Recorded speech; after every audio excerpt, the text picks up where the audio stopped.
When widowed rancher Cole Maddox opened his door that frozen Wyoming morning, he expected another drifter looking for work, not a desperate woman clutching a cast iron pot and a terrified child hiding in her skirts. Lila Hart had run out of places to hide, out of lies to tell, and out of roads that didn't circle back to shame. She offered only cooking in exchange for shelter. But Cole saw something else in her exhausted eyes, the same ghost he'd been living with for 3 years. He whispered 6 words that would change everything. I think I need a family. Viewer engagement prompt. Before we begin this journey across the Wyoming territory, I'd love to know where this story is reaching you today. Drop a comment with your city or country so I can see how far Cole, Lila, and little Rosie's story travels. Now, settle in, because what starts as a simple arrangement between strangers becomes a fight for everything that matters. The wind off the Bighorn Mountains carried the kind of cold that made bones ache and memories sharper. Cole Maddox stood on his porch in the pre-dawn darkness, coffee steaming in his calloused hands, watching the horizon turn from black to bruised purple. 3 years since Mercy died, and he still woke before sunrise, still made 2 cups of coffee out of habit, still talked to the silence like it might answer back. Gonna be a hard winter, he said to no one, his breath fogging in the October air. Reckon we'll need to bring the herd down early. The barn cat, a scraggly orange tom he'd never bothered naming, wound between his boots and meowed agreement. Cole looked down at it and shook his head. You and me, cat. That's what it's come to.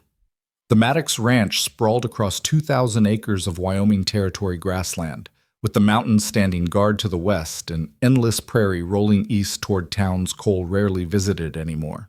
His father had built the main house with his own hands back in '62, and Cole had added the barn, the bunkhouse, and the corrals over the years.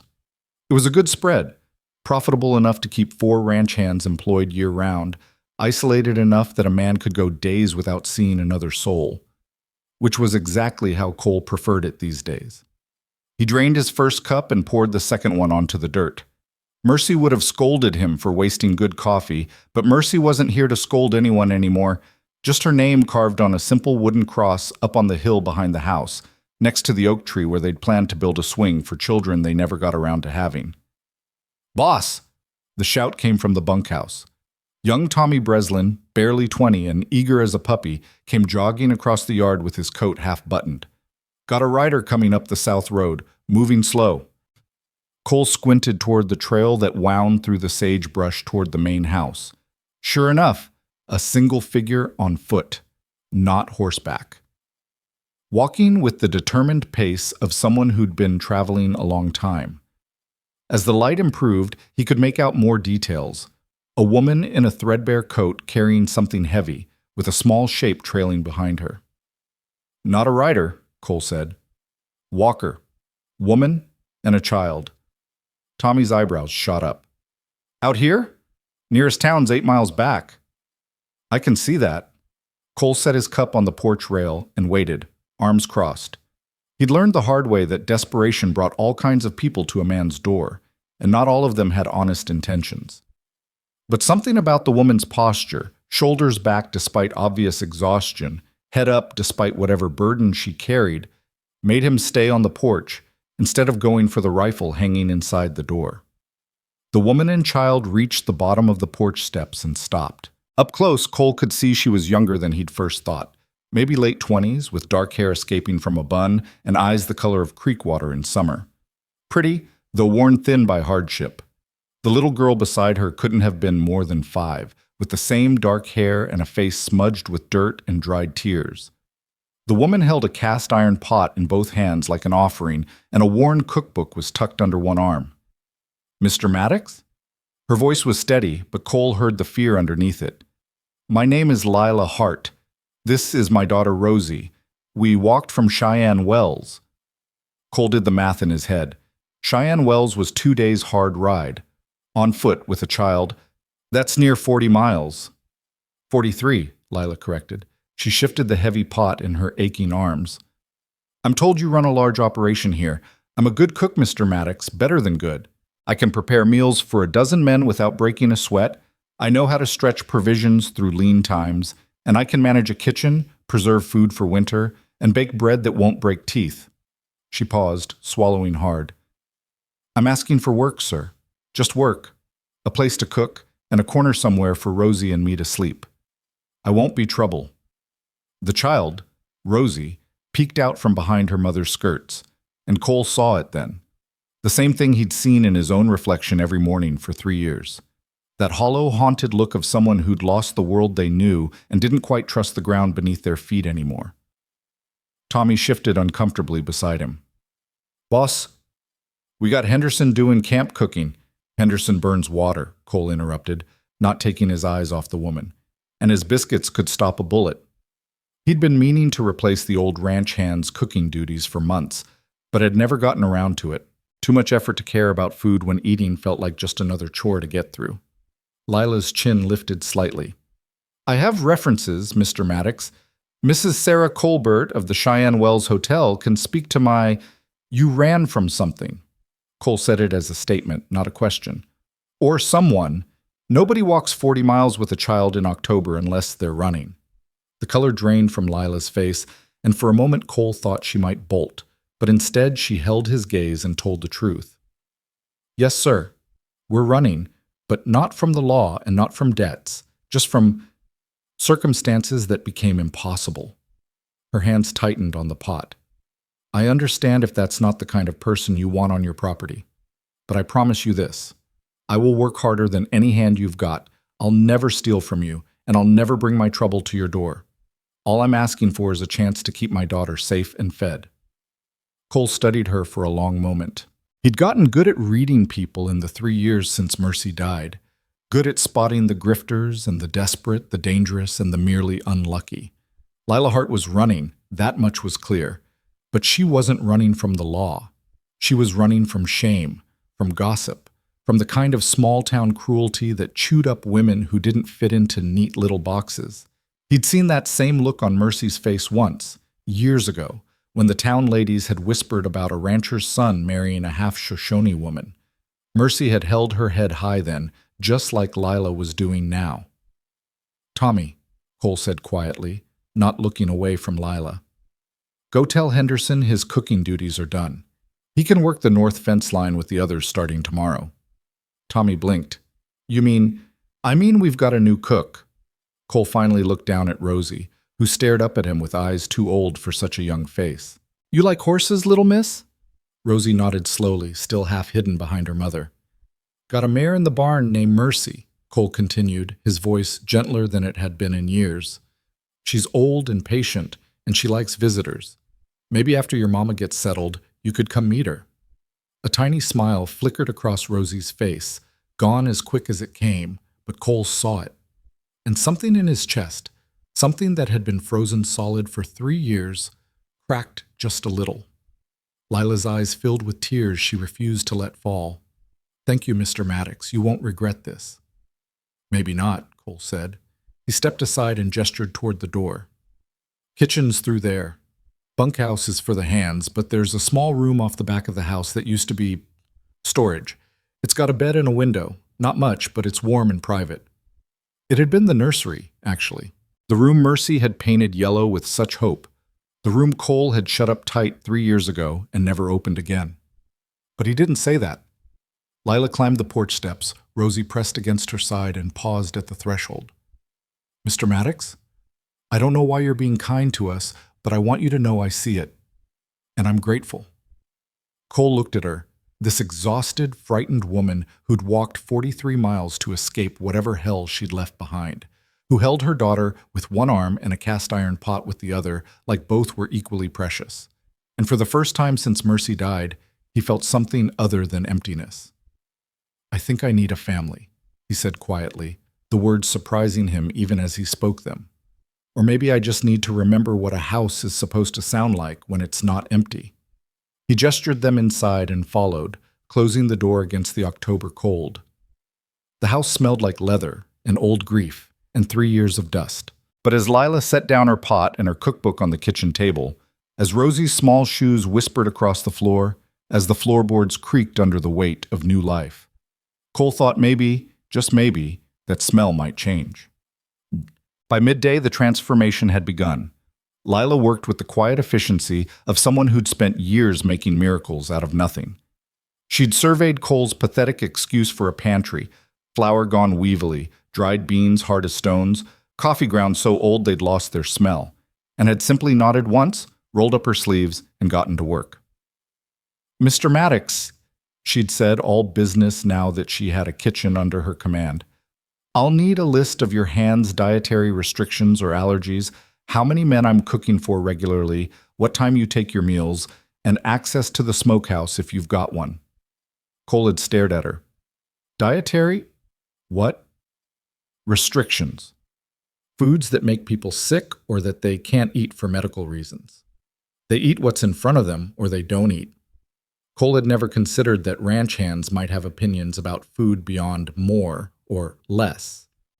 Lila had given him a look that suggested she thought he was either joking or simple. "Right. How many men?" "4 year-round, sometimes 6 or 8 during roundup and branding." "And you take meals when?" "When I'm hungry." Another look, this one with a hint of exasperation. "Mr. Maddox, I need to establish a routine. Breakfast, dinner, and supper at regular times. It's better for digestion, better for morale, and better for me planning provisions." Cole had opened his mouth to argue that he'd been eating whenever he damn well pleased for 3 years, but Rosie had chosen that moment to peek around the doorframe, and the sight of the child's nervous face had stopped him cold. "Breakfast at 6, he'd said instead. "Dinner at noon when the men break. Supper at 7. "Thank you." Lila had turned back to her inventory. "I'll need someone to ride to town for supplies, and I'll need a budget." "Tommy can go. Take what you need." She'd paused at that, her back still to him. "Mr. Maddox, I don't know you, and you don't know me. Don't you want to discuss? If you steal from me, I'll know. If you don't, I'll know that too." Cole had headed toward the door, then stopped. "Miss Hart, the room out back has a lock on the inside. Use it if it makes you feel safer." He'd left before she could respond, but he'd heard her voice, soft and stunned, as he'd crossed the threshold. "Rosie, honey, I think we might have found somewhere good." The kitchen that had been silent for 3 years began to hum with life. Lila sent Tommy into town with a list as precise as a military campaign. Fresh vegetables, salt pork, cornmeal, molasses, butter, eggs, if anyone was selling, and a dozen other items Cole barely recognized. While they waited, she salvaged what she could from Cole's pantry, picking through beans and flour with patient hands, and by supper time she'd produced a meal that made 4 grown men go silent with appreciation. "Ma'am," said Hank Reeves, the oldest of Cole's hands, "I ain't had cornbread this good since my mama died back in '68. Lila had smiled, a real smile this time, not the tight, frightened expression she'd worn all morning. "It's my grandmother's recipe. The secret is buttermilk and a hot skillet." "Well, whatever the secret is, you keep it." Hank had actually taken off his hat indoors, which Cole had never seen him do before. "This is the finest meal I've eaten in 5 years of working this ranch. And that ain't a slight on old Henderson, God bless him. He tried his best." Around the table, the other men had nodded agreement through mouthfuls of pot roast, cornbread, and something green that Cole vaguely recognized as vegetables. Real vegetables, not the limp carrots and onions that had been the sum total of Henderson's efforts. Cole had eaten in silence, watching Lila move between the kitchen and the table with easy grace, refilling coffee cups and cutting more cornbread, seemingly unbothered by the attention. Rosie sat in the corner on a wooden stool, eating her own plate of food with careful, quiet bites, her eyes tracking every movement in the room like she was memorizing escape routes. "Miss Rosie," Hank had called over, his voice gentle, "your mama sure knows her way around a kitchen. You planning to learn her secrets?" Rosie had looked at her mother for permission before whispering, "Mama says good cooking is about love and patience." "Smart woman, your mama." Cole had caught Lila's eye across the table, seen the relief and gratitude there, and had nodded once. She'd nodded back, an understanding passing between them that needed no words. The room at the back of the house hadn't been opened in 3 years, and Cole stood outside the closed door for a full minute before he could make himself turn the handle. Yellow walls. Mercy had painted them herself, humming while she worked, imagining a baby's cradle beneath the window. She'd hung white curtains with little blue flowers, had sanded and refinished an old rocking chair until it gleamed, had folded tiny clothes into a dresser drawer that now stood empty. Cole's throat tightened. He'd shut this room up the day after Mercy's funeral and had never come back. Hadn't been able to face the hope that had died in this yellow room along with his wife and their stillborn son. But Lila needed a place to sleep, and Rosie deserved better than a storage closet. He forced himself to step inside. Dust covered every surface and the air smelled stale, but the room was sound. Good floor, good walls, good window facing east for morning light. The rocking chair sat in the corner like a ghost, and Cole stared at it for a long moment before crossing the room and running his hand along its smooth back. "I'm sorry, Mercy," he whispered to the empty air. "I know you wanted this room filled with life. Guess it will be now, just not the way we planned." He half expected to feel angry at the idea of another woman and child in Mercy's carefully prepared space. But standing there in the yellow room with dust motes floating through slanted afternoon light, Cole felt only a bone-deep weariness, and maybe, just maybe, a whisper of something that might have been relief. The dead were gone. The living needed shelter. He swept the room, washed the window, changed the sheets on the narrow bed, and made sure the lock on the inside of the door worked smoothly. Then he stood back, surveyed his work, and realized he had no idea what a woman and a 5-year-old child actually needed in a room beyond a bed and a window. "Probably more than this," he muttered, and made a mental note to ask Lila in the morning. That first supper as a household, if you could call a rancher, a cook, and a silent child a household, was awkward in ways Cole hadn't anticipated. Lila had insisted that Cole eat at the table while she served, and he'd insisted that she and Rosie sit with him since, "I'm not some grand lord and this isn't a manor house." They'd compromised.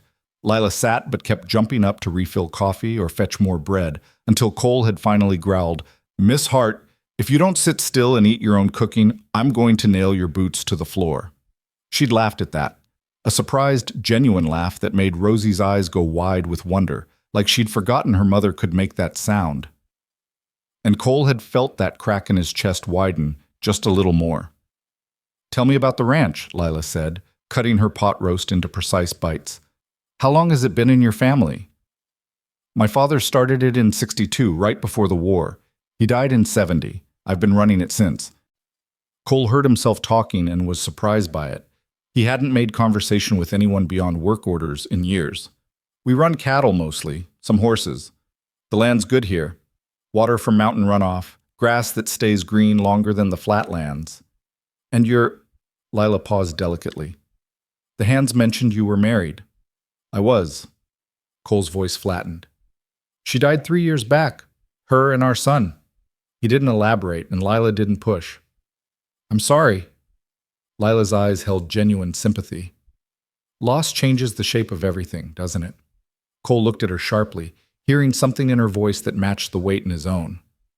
"You speaking from experience, Miss Hart?" "Everyone loses something eventually, Mr. Maddox. Some of us just lose it sooner than others." Lila glanced at Rosie, who was pushing peas around her plate with single-minded focus. "Rosie's father left before she was born. Didn't want the responsibility of a family, I suppose. Or maybe he just didn't want me." She said it matter-of-factly without self-pity, but Cole heard the old wound beneath the words. "His loss," Cole said gruffly. "And his shame, not yours." Lila's eyes snapped to his, startled. "Most people don't see it that way, Mr. Maddox.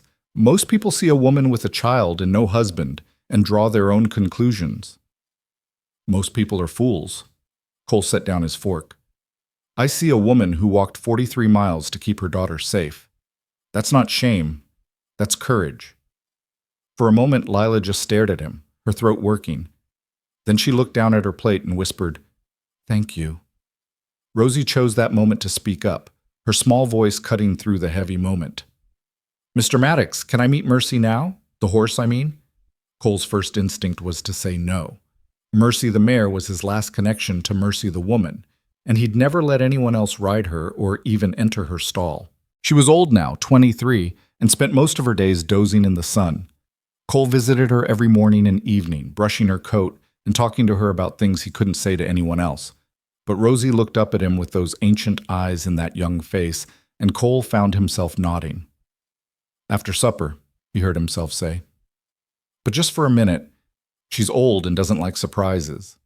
Rosie's face lit up with the first genuine smile he'd seen. I'll be very quiet, I promise. The barn smelled like hay and horse and leather, smells that Cole found more comforting than any church incense. He led Lila and Rosie down the center aisle, past the stalls holding his workhorses and a young gelding he was training, to the last stall on the right. Mercy stood dozing in the fading light, her gray coat silvered with age, her head low. She'd been beautiful once, a flashy paint mare with a sweet disposition and bottomless patience. Mercy the woman had fallen in love with the horse first, and Cole second, or so she'd always joked. Mercy, Cole said softly, approaching the stall. Got someone who wants to meet you, old girl. The mare's ears flicked forward, and she lifted her head, blowing softly through her nostrils. Rosie pressed against the stall door, standing on tiptoe to see over the bottom half. She's beautiful, the child breathed, all her fear and silence forgotten in wonder. She's old, Cole corrected, but his voice was gentle. But yeah, she's still beautiful. You want to give her an apple? I've got one here.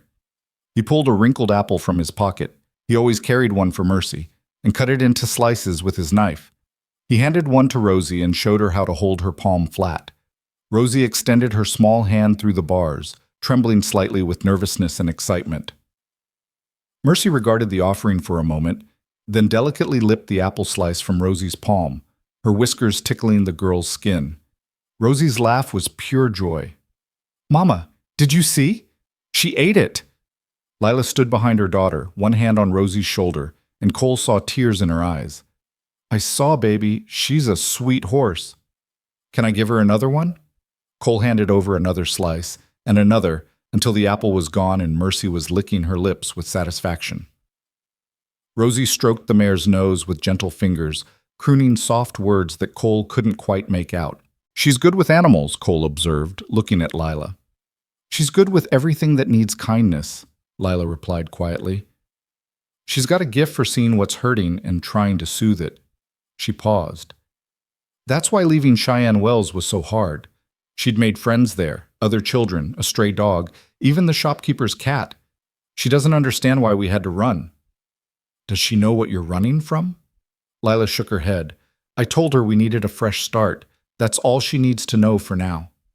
She watched her daughter commune with the old horse, and her voice dropped to barely a whisper. Her father's family found us 3 weeks ago. They said terrible things, Mr. Maddox. Threatened to take Rosie away from me, said a woman like me wasn't fit to raise a child. They have money and respectability, and I have nothing but... But you've got her, Cole interrupted. And that's everything. Lila looked at him with an expression he couldn't quite read. Why are you being kind to us? You don't know us. You could be exactly who you seem to be, Cole said. A woman doing her best in a world that's made that harder than it should be. He watched Rosie giggling as Mercy's breath tickled her hands. My wife, Mercy, the woman. She was half Shoshone. Her mother was full blood, her father a white trapper. Town never let her forget she was different, that she didn't quite belong. They whispered about us, about our marriage, about whether our children would be accepted. His voice cracked slightly. We never got to find out. What happened? Lila asked gently. She went into labor early. Winter storm, roads impassable. Midwife couldn't get here in time. She bled, and I couldn't stop it. By the time the doctor arrived 2 days later, she was gone. The baby, our son, he never even drew breath. Cole stared at the barn's shadowed rafters. 3 years. You'd think it would hurt less by now. It doesn't, Lila said. It just hurts differently. They stood in comfortable silence, two wounded souls watching a child love a horse, until Rosie yawned so wide her jaw cracked, and Lila said it was time for bed. The first week passed in a blur of new routines and unexpected adjustments. Lila proved herself to be everything she'd promised and more. She transformed Cole's chaotic pantry into an organized system, established meal times that the hands actually looked forward to, and somehow convinced Tommy to build her a proper spice shelf and Henderson to help repair the old root cellar so she could store vegetables for winter. The house itself began to change. Lila swept and scrubbed and polished, opened windows that had been closed for years, and brought in wildflowers from the prairie to set on the kitchen table. She hung her grandmother's cast-iron pot on a hook by the stove like a trophy, and her cookbook, stained and dog-eared from use, took pride of place on a shelf Cole cleared for her without being asked. And then there was Rosie. The child was everywhere and nowhere, silent as a ghost most of the time, but curious about everything. She followed Hank to the barn and learned the names of all the horses. She sat on the porch steps watching Tommy mend fences and asked him questions about knots and wire. She spent an hour studying a spider's web in the corner of the bunkhouse until Henderson gently relocated the spider outside so she wouldn't be sad if someone accidentally destroyed it. But mostly, she sought out Cole. He'd be checking the water troughs, and she'd appear at his elbow, small and quiet, watching him work. He'd be in the barn, and she'd slip in to visit Mercy, always asking permission first but clearly hoping he'd let her stay. At supper, she'd save him the biggest piece of cornbread or the last slice of apple pie, presenting it with grave formality that made something in his chest ache. "She's attached to you," Lila said one evening as they washed dishes together. Another routine that had developed naturally, Cole washing while Lila dried. "I hope that's all right." "Why wouldn't it be?" "Some men don't like children, especially children who aren't theirs." Cole handed her a clean plate. "I wanted children. Wanted a whole house full of them, truth be told. Mercy used to laugh and say she'd give me as many as I could handle." He paused, staring into the soapy water. "Guess God had other plans." "Or maybe God's plan just took longer than you expected," Lila suggested softly. "Maybe he sent you Rosie and me because you were finally ready for us." Cole snorted. "I'm not much for religious talk, Miss Hart." "Neither am I most days, but sometimes it helps to think there's a reason for things." She set the dried plate on the shelf with careful precision. "Mr. Maddox, I want to be clear about something. I appreciate this job more than I can say, and I'm grateful for your kindness to Rosie, but I need you to understand that I'm not looking for—" She fumbled for words, her cheeks coloring. "I'm not trying to replace your wife. I'm not trying to be anything more than your cook and housekeeper." Cole turned to look at her fully, saw the rigid set of her shoulders, the defensive tilt of her chin. She was waiting for him to proposition her, he realized, waiting for him to suggest that her position here came with expectations beyond cooking and cleaning. "Miss Hart," he said carefully, "I hired you to cook and manage the house. That's all. You've got a room with a lock on the inside, you eat the same food as everyone else, and your wages are your own. If any man on this ranch suggests otherwise, including me, you let me know, and he'll be gone before sunset." Lila's shoulders sagged with relief. "Thank you, Mr. Maddox. You don't know what it means to hear you say that." "I've got some idea," Cole replied. He turned back to the dishes, scrubbing a stubborn pot with more force than necessary. "The world's not kind to women on their own, but you're not on your own here. You've got a job, a place to sleep, and people who'll stand with you if trouble comes calling." "And if trouble does come calling?" Lila asked quietly. Cole met her eyes, and his expression was iron. "Then trouble will learn that the Maddox Ranch doesn't surrender easy." 10 days after Lila and Rosie arrived, the first storm of the season rolled down from the mountains. Cole had been expecting it. The sky had gone heavy and green, and the animals were skittish, but its fury still caught him off guard. The wind hit like a fist, ripping shingles off the barn and sending fence posts flying. Rain came in horizontal sheets, flooding the low pastures and turning the yard into a muddy lake. The hands battened down what they could and retreated to the bunkhouse. But Cole stood on the porch, watching his ranch wage war with the weather. Lightning cracked so close he felt it in his teeth, and thunder shook the house's foundation. Lila appeared beside him, wrapped in a shawl, her hair whipping loose from its pins. "Should we be inside?" "Probably." Cole didn't move. "But sometimes you need to watch the storm to know how much fixing you'll be doing tomorrow." They stood together as the wind screamed and the rain hammered down, and Cole thought about the fact that his porch wasn't empty anymore, that there was a woman beside him and a child sleeping in the yellow room and hot coffee waiting in the kitchen. The storm was the same as every other storm he'd weathered alone, but somehow having company made it feel less like an assault and more like just weather. "There," Lila said, pointing. "The barn roof near the north corner. Something's loose." Cole squinted through the rain and swore. She was right. Shingles were peeling back, and if they weren't secured soon, the whole roof section could go. He turned toward the door, already reaching for his coat. "You're not going out in this," Lila said, grabbing his arm. "It's my barn." "It's a storm. You'll break your neck climbing up there." "If I don't climb up there, I won't have a barn by morning." They stared at each other, both stubborn, both scared for different reasons. Finally, Lila released his arm. "Then I'm coming with you. You need someone to hold the ladder steady." "Like hell. Mr. Maddox, you can argue with me or you can fix your barn, but you can't do both. Rosie's asleep and I've weathered storms before. Let's go." She was out the door before he could stop her, and Cole had no choice but to follow, cursing under his breath about stubborn women and fools who didn't know when to stay inside. The wind tried to rip them off their feet the moment they left the porch. Cole grabbed Lila's hand, purely practical, he told himself, and they fought their way to the barn, bent double against the gale. Inside, the noise was somehow worse, every rattle and creak magnified in the cavernous space. Cole dragged the extension ladder from its place against the wall and positioned it below the damaged section. The barn's interior had a loft that ran along 3 sides, and from there he could reach the roof access to make temporary repairs until morning. "Hold it steady!" he shouted over the storm's roar, and began to climb. It was treacherous work even inside the barn. The ladder shook with every gust of wind that found its way through gaps in the walls, and Cole had to brace himself carefully as he climbed. He reached the loft and scrambled across the hay bales to the narrow roof access, barely more than a crawl space with a hinged panel that opened to the outside. He pushed the panel open and immediately regretted it.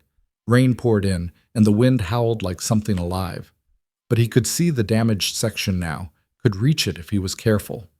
He wedged himself half in and half out of the roof access, and stretched toward the loose shingles, hammer in one hand, nails clenched between his teeth. Below him, Lila kept the ladder steady, her face tilted up to watch him, her hair plastered to her skull, her dress soaked through. She looked terrified but determined, and Cole felt a surge of admiration for this woman who'd walked 43 miles with a child on her hip and was now standing in a flooding barn in a storm because someone needed to hold the ladder. He got 2 nails in before the wind gusted hard enough to tear the hammer from his grip. It went spinning off into the darkness, and Cole swore creatively. "Are you all right?" Lila's voice, thin with fear. "Fine. Just lost the hammer. I'm coming down." He started to pull himself back through the roof access when his boot slipped on the rain-slick wood. For one heart-stopping moment, he was falling, the ground rushing up too fast, his mind screaming that this was how it ended, not in a war or a shootout or any of the dramatic ways he'd imagined as a young man, but slipping off his own damn barn roof like a fool. Hands grabbed his coat, his belt, his arm. Lila had somehow scrambled up the ladder and caught him, her fingers digging into his clothes with desperate strength.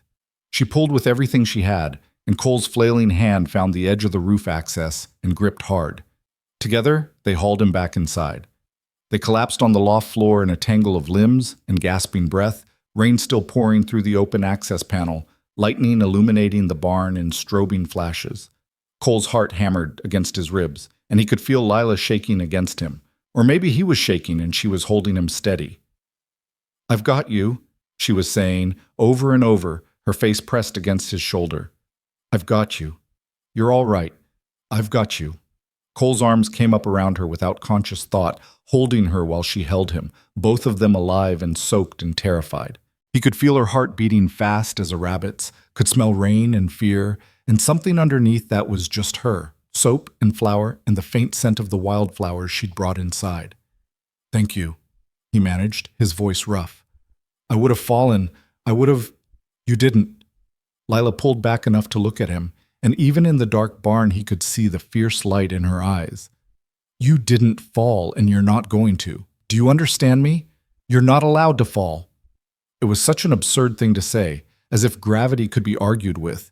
But the intensity in her voice, the way her hands still gripped his coat like she'd fight the storm itself to keep him safe, made Cole's throat tight. "Yes, ma'am," he whispered. They stayed like that for another moment, breathing hard, the storm raging around them. Then Lila seemed to realize she was essentially lying on top of her employer in a dark barn, and she scrambled back, her face flaming even in the shadows. I apologize, Mr. Maddox. I shouldn't have. That was highly improper.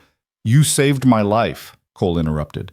He sat up slowly, checking for injuries and finding only bruises.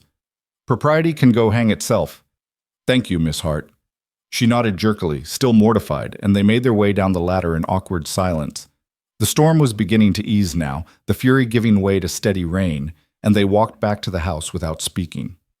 At the kitchen door, Lila paused. Mr. Maddox, tomorrow, when you fix the roof properly, please take Henderson or Hank with you, someone with more sense than to stand in a storm holding a ladder. Cole found himself smiling, actually smiling for the first time in recent memory. Yes, ma'am, though I'd argue your lack of sense saved my fool neck. Then we're both fools.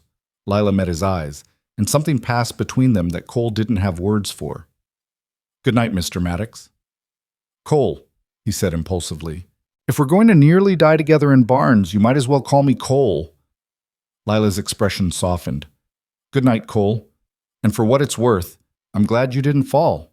She slipped inside to check on Rosie, and Cole stood on the porch alone, dripping onto the boards, feeling the ghost of her hand still gripping his coat.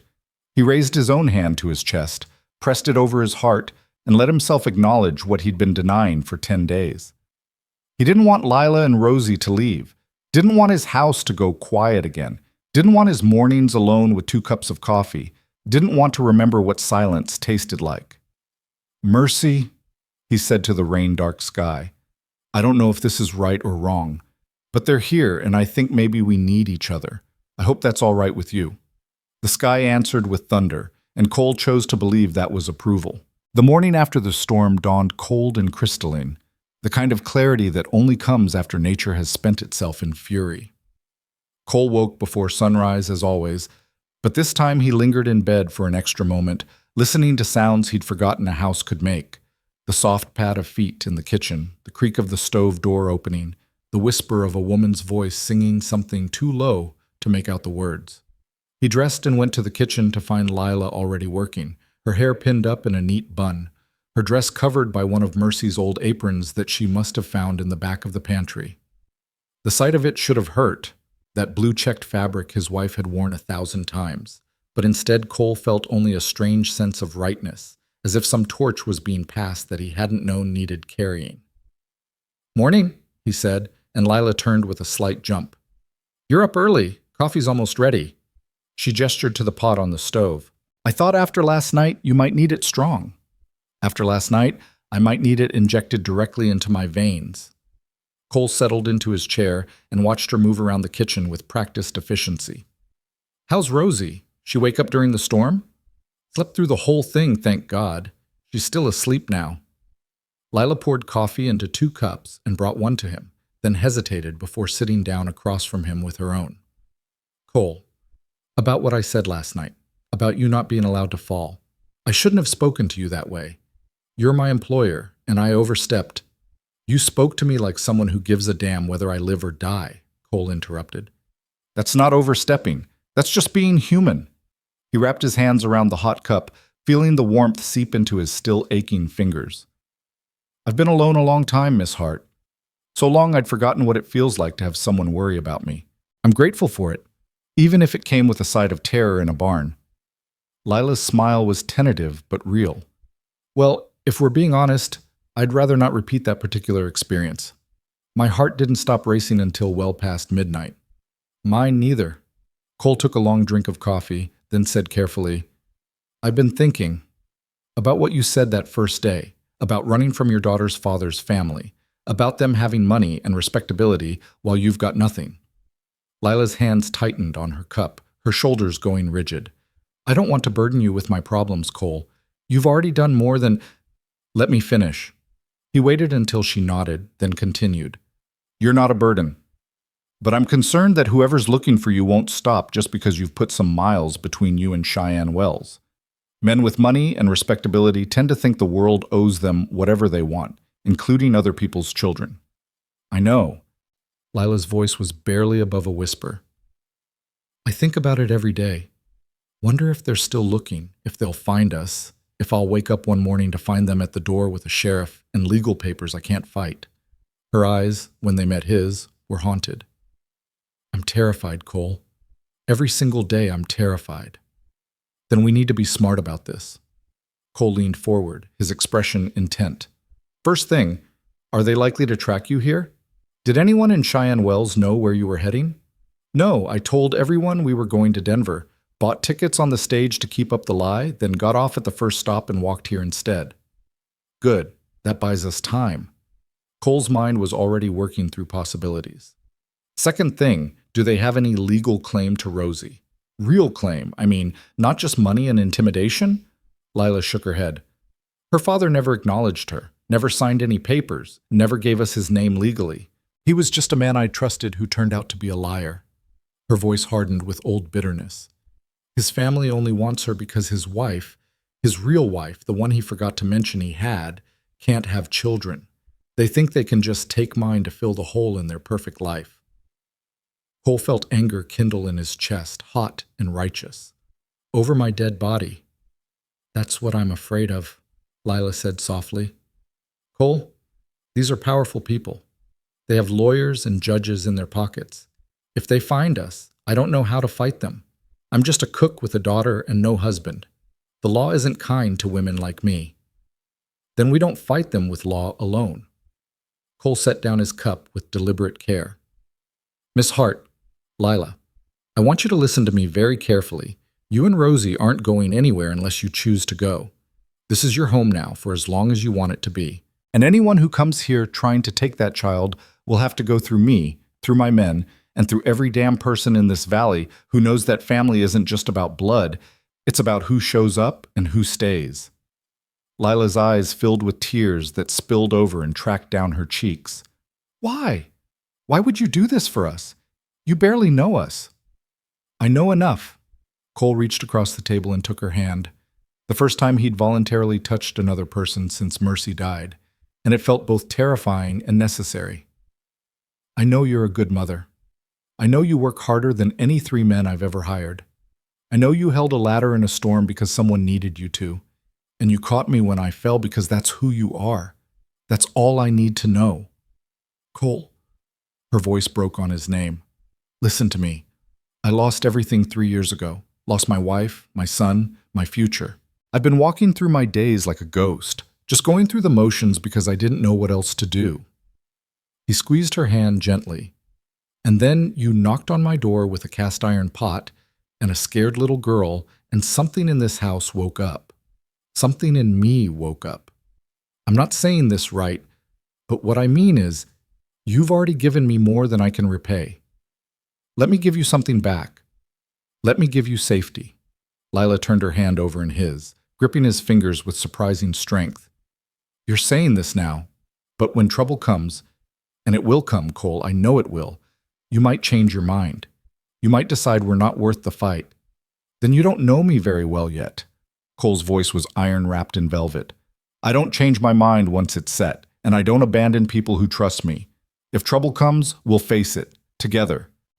They sat like that for a long moment, hands clasped across the kitchen table, coffee going cold between them, while the sunrise painted the windows gold, and somewhere in the back of the house, Rosie began to stir. Finally, Lila pulled her hand back and wiped her eyes.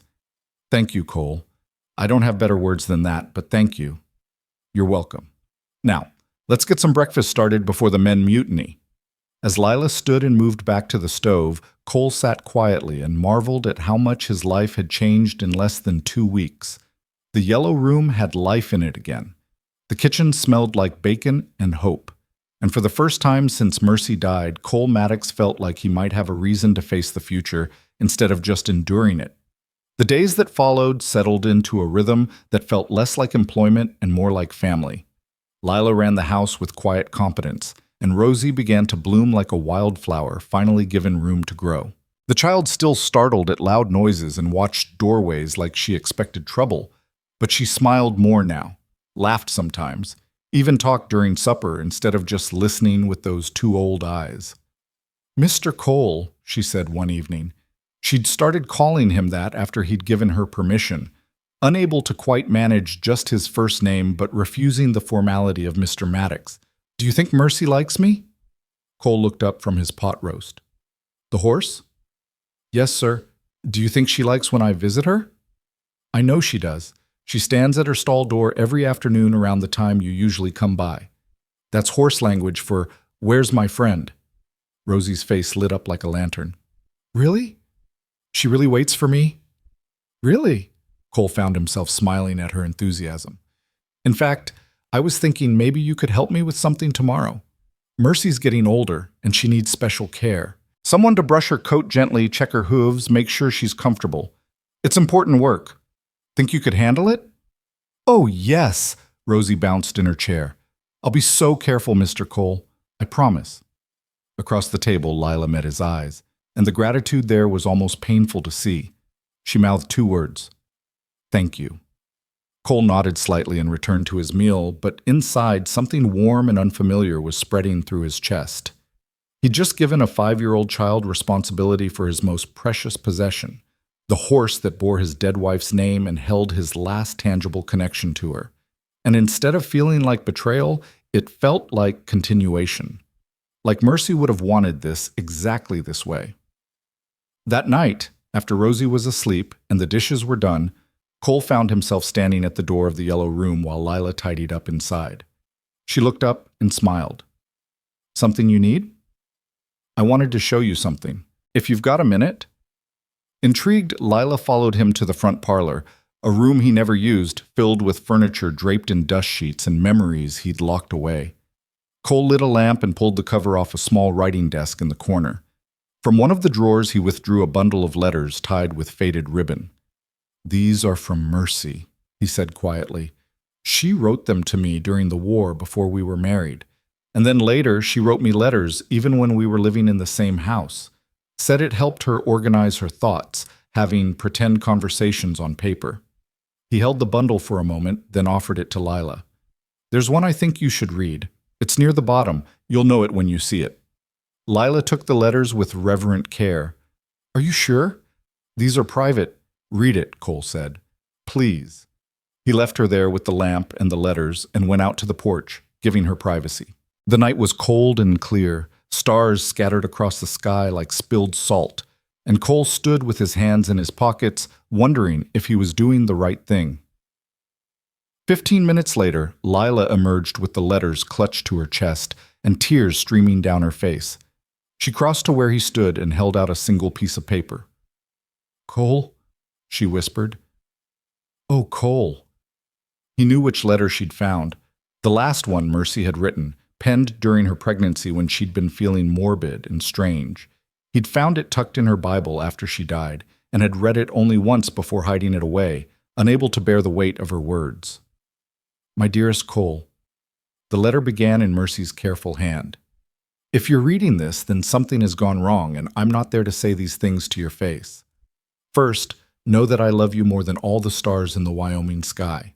You made me happier than I ever dreamed possible, and if I had the choice to do it all again, knowing how it might end, I would choose you every single time. But Cole, my love, here's what I need you to understand. Grief is not loyalty. Mourning is not love.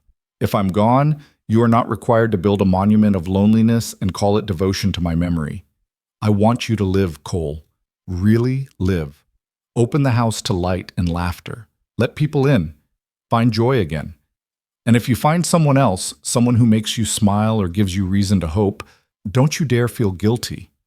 Don't you dare think you're betraying me by choosing life over sorrow. I would want you to love again. I would want you to be happy. I would want you to fill our home with the family we never got to have. Promise me, Cole. Promise me you won't entomb yourself in grief. Promise me you'll remember that the best way to honor what we had is not to preserve it in amber, but to let it teach you how to love again. Forever yours, whether in this world or the next. Mercy Cole had memorized every word, but seeing it again, seeing Lila read it with tears running down her face, made it feel new, made it feel like permission he hadn't known he'd been waiting for. She was giving you her blessing, Lila said, her voice thick with emotion. Even then, even knowing she might not survive, she was thinking about your future, about your happiness. I couldn't hear it before, Cole admitted. For 3 years, I've been locked in that grief she warned me about, building that monument of loneliness. But then you showed up, and suddenly the house wasn't empty anymore. Suddenly I remembered what it felt like to care about whether someone else was warm or fed or safe. And I kept thinking, is this betrayal? Is this forgetting her? It's neither. Lila carefully refolded the letter and handed it back to him. It's doing exactly what she asked you to do. It's choosing life. They stood together in the cold night air, and Cole felt something shift inside him, some locked door finally opening, some frozen thing finally beginning to thaw. She would have liked you, he said quietly. Mercy. She would have liked your strength and your stubbornness and the way you love your daughter fiercely enough to walk 43 miles on hope alone. I wish I could have known her, Lila replied. But I'm grateful she loved you enough to set you free. Cole nodded, unable to speak past the lump in his throat. They went inside together, and he returned the letters to their drawer while Lila banked the fire for the night. At the door to the yellow room, she paused. Cole, that letter changed everything for you, didn't it, when you first read it? It should have, but I wasn't ready to hear it until now. He met her eyes. Until you. She smiled, sad and sweet and understanding, and closed the door softly. Cole stood in the hallway for a moment, then went to his own room and slept more peacefully than he had in 3 years. The next morning brought the first real cold snap of autumn, the kind that made breath fog and water troughs freeze overnight. Cole woke to find frost coating the windows and went outside to discover the landscape transformed into something silver and strange. Rosie was already awake, pressed against the kitchen window with her nose leaving smudges on the glass. Mr. Cole, everything's sparkly. Can I go outside? After breakfast, Lila said from the stove, and with a coat on, I won't have you catching your death in the cold. But her voice was fond, not sharp, and when Rosie looked at Cole with pleading eyes, he found himself nodding. After breakfast. And I'll show you how to break ice on the water troughs. It's important ranch work. Rosie's joy was so complete, so pure, that Cole felt his chest tighten. When had he become the kind of man who found happiness in a child's smile? When had his frozen heart started to thaw enough to let these two people matter? He knew the answer. He'd started thawing the moment Lila had caught him on that barn roof and said, I've got you in a voice that brooked no argument with gravity or fate. After breakfast, true to his word, Cole bundled Rosie into one of Mercy's old coats, altered by Lila's clever needle to fit a child, and took her out to teach her about winter ranch work. She learned to break ice with a hammer, to scatter hay for horses, to check that barn doors were secure against the wind. She followed him everywhere, asking questions and listening intently to his answers, and somewhere around mid-morning, Cole realized he was teaching this child the same things he would have taught his own son. The thought should have hurt. Instead, it felt like coming home. They were heading back to the house for dinner when a rider appeared on the southern road.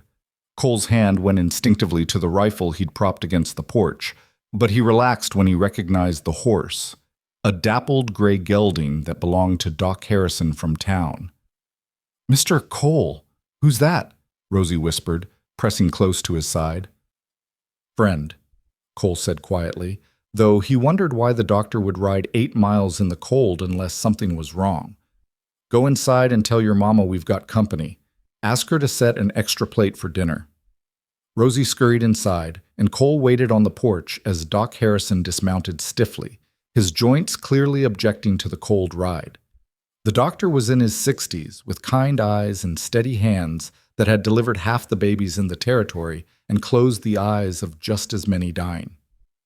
Cole, Doc Harrison said, climbing the porch steps. Got a minute? Always got time for you, Doc. Come inside. Coffee's hot. In the kitchen, Lila had already set out an extra plate and was pouring coffee. Doc Harrison took off his hat and nodded respectfully. Ma'am, I'm Dr. James Harrison. Hope I'm not intruding. Not at all. I'm Lila Hart, and this is my daughter Rosie. Lila's voice was calm, but Cole saw the tension in her shoulders. Unexpected visitors meant potential danger. They settled around the table, and Doc Harrison accepted coffee gratefully. Truth is, Cole, I didn't ride out here just for a social call. There's been some talk in town. Cole's jaw tightened. What kind of talk? The kind about a woman and child staying at your place. The kind where people wonder if it's proper, you being a widower and her being unmarried. Doc Harrison held up a hand before Cole could explode. Now, I'm not saying I agree with the gossip. I'm saying I heard it, and I figured you should know before it gets out of hand. Let them gossip, Cole said flatly. Miss Hart is my employee, and what happens on my ranch is my business. I agree completely, but Cole, you need to understand how this looks to certain people. Mrs. Pritchard at the Mercantile has already started suggesting that maybe someone should check on the situation out here. Make sure everything's appropriate. Lila had gone pale. Mrs. Pritchard? Does she have influence? She's the mayor's sister and the nosiest woman in 3 territories, Doc Harrison said, apologetically. If she decides there's something improper happening, she'll make it her mission to fix it. And her idea of fixing usually involves law enforcement and moral outrage. There's nothing improper happening, Cole said, his voice hard as stone. Lila has her own room. She's paid fair wages. She works as a cook and housekeeper, same as any employee. If Mrs. Pritchard wants to make something of that, she won't need to make anything of it if someone else does it first, Doc Harrison interrupted gently. He looked between Cole and Lila with careful assessment. Listen, I'm going to speak plainly because I like both of you, and I don't want to see you hurt by small-minded fools.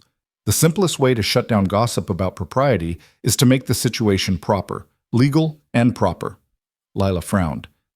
I don't understand what you're suggesting, Dr. Harrison. I think he's suggesting we get married, Cole said quietly. The kitchen went silent except for the crackle of the fire and Rosie's quiet breathing. Lila stared at Cole with wide eyes, and he stared back, his mind racing through possibilities. Not a real marriage, Cole clarified, though something in his chest twisted at the words. Just on paper. To protect you from gossip and give Rosie legal protection if her father's family comes looking. Cole, that's too much, Lila stammered. You can't just marry someone to stop gossip. That's insane. Is it? Doc Harrison leaned back in his chair. Seems to me it's the most sensible solution. A widow rancher marries a respectable woman to help manage his household. The woman and her child gain protection of his name and his property. Everyone lives happily ever after, and Mrs. Pritchard has to find someone else to persecute. But it wouldn't be real, Lila protested. It would be a lie. It would be a legal arrangement, Cole corrected. One that benefits us both. You get safety and respectability. I get a cook who won't burn my kitchen down and a child who...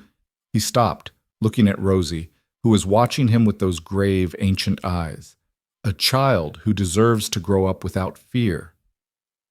Mr. Cole, Rosie said softly, if you married Mama, would I get to stay here forever, with you and Mercy the horse? The question broke something open in Cole's chest. Yes, little miss. You'd get to stay here forever. Then I think you should marry Mama, Rosie announced with the absolute certainty of a 5-year-old who'd made up her mind.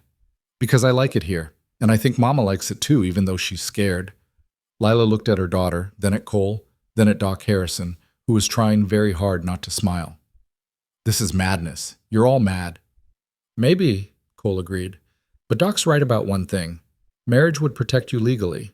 If Rosie's father's family comes looking, they'd have to contend with the fact that she's got a legal father now, me. That's harder to fight than just taking a child from a single mother. You'd do that? Lila's voice was barely audible. You'd claim Rosie as yours? In a heartbeat. Cole meant it with every fiber of his being. She's already mine in every way that matters. A piece of paper would just make it official. Lila pressed her hands to her face, her shoulders shaking. For a moment, Cole thought she was crying, but when she lowered her hands, she was laughing, a slightly hysterical sound that held exhaustion and relief in equal measure. This is the strangest proposal I've ever received, she said. Is that a yes? Cole asked. I don't know what it is. Lila looked at him helplessly. Cole, if we do this, there are things you need to understand. It would be a marriage in name only, separate rooms, no expectations beyond what we have now. I know that.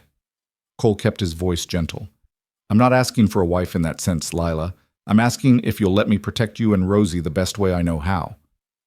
And if we do this, Doc Harrison interjected, I suggest we do it soon, before Mrs. Pritchard works herself into enough of a lather to actually cause problems.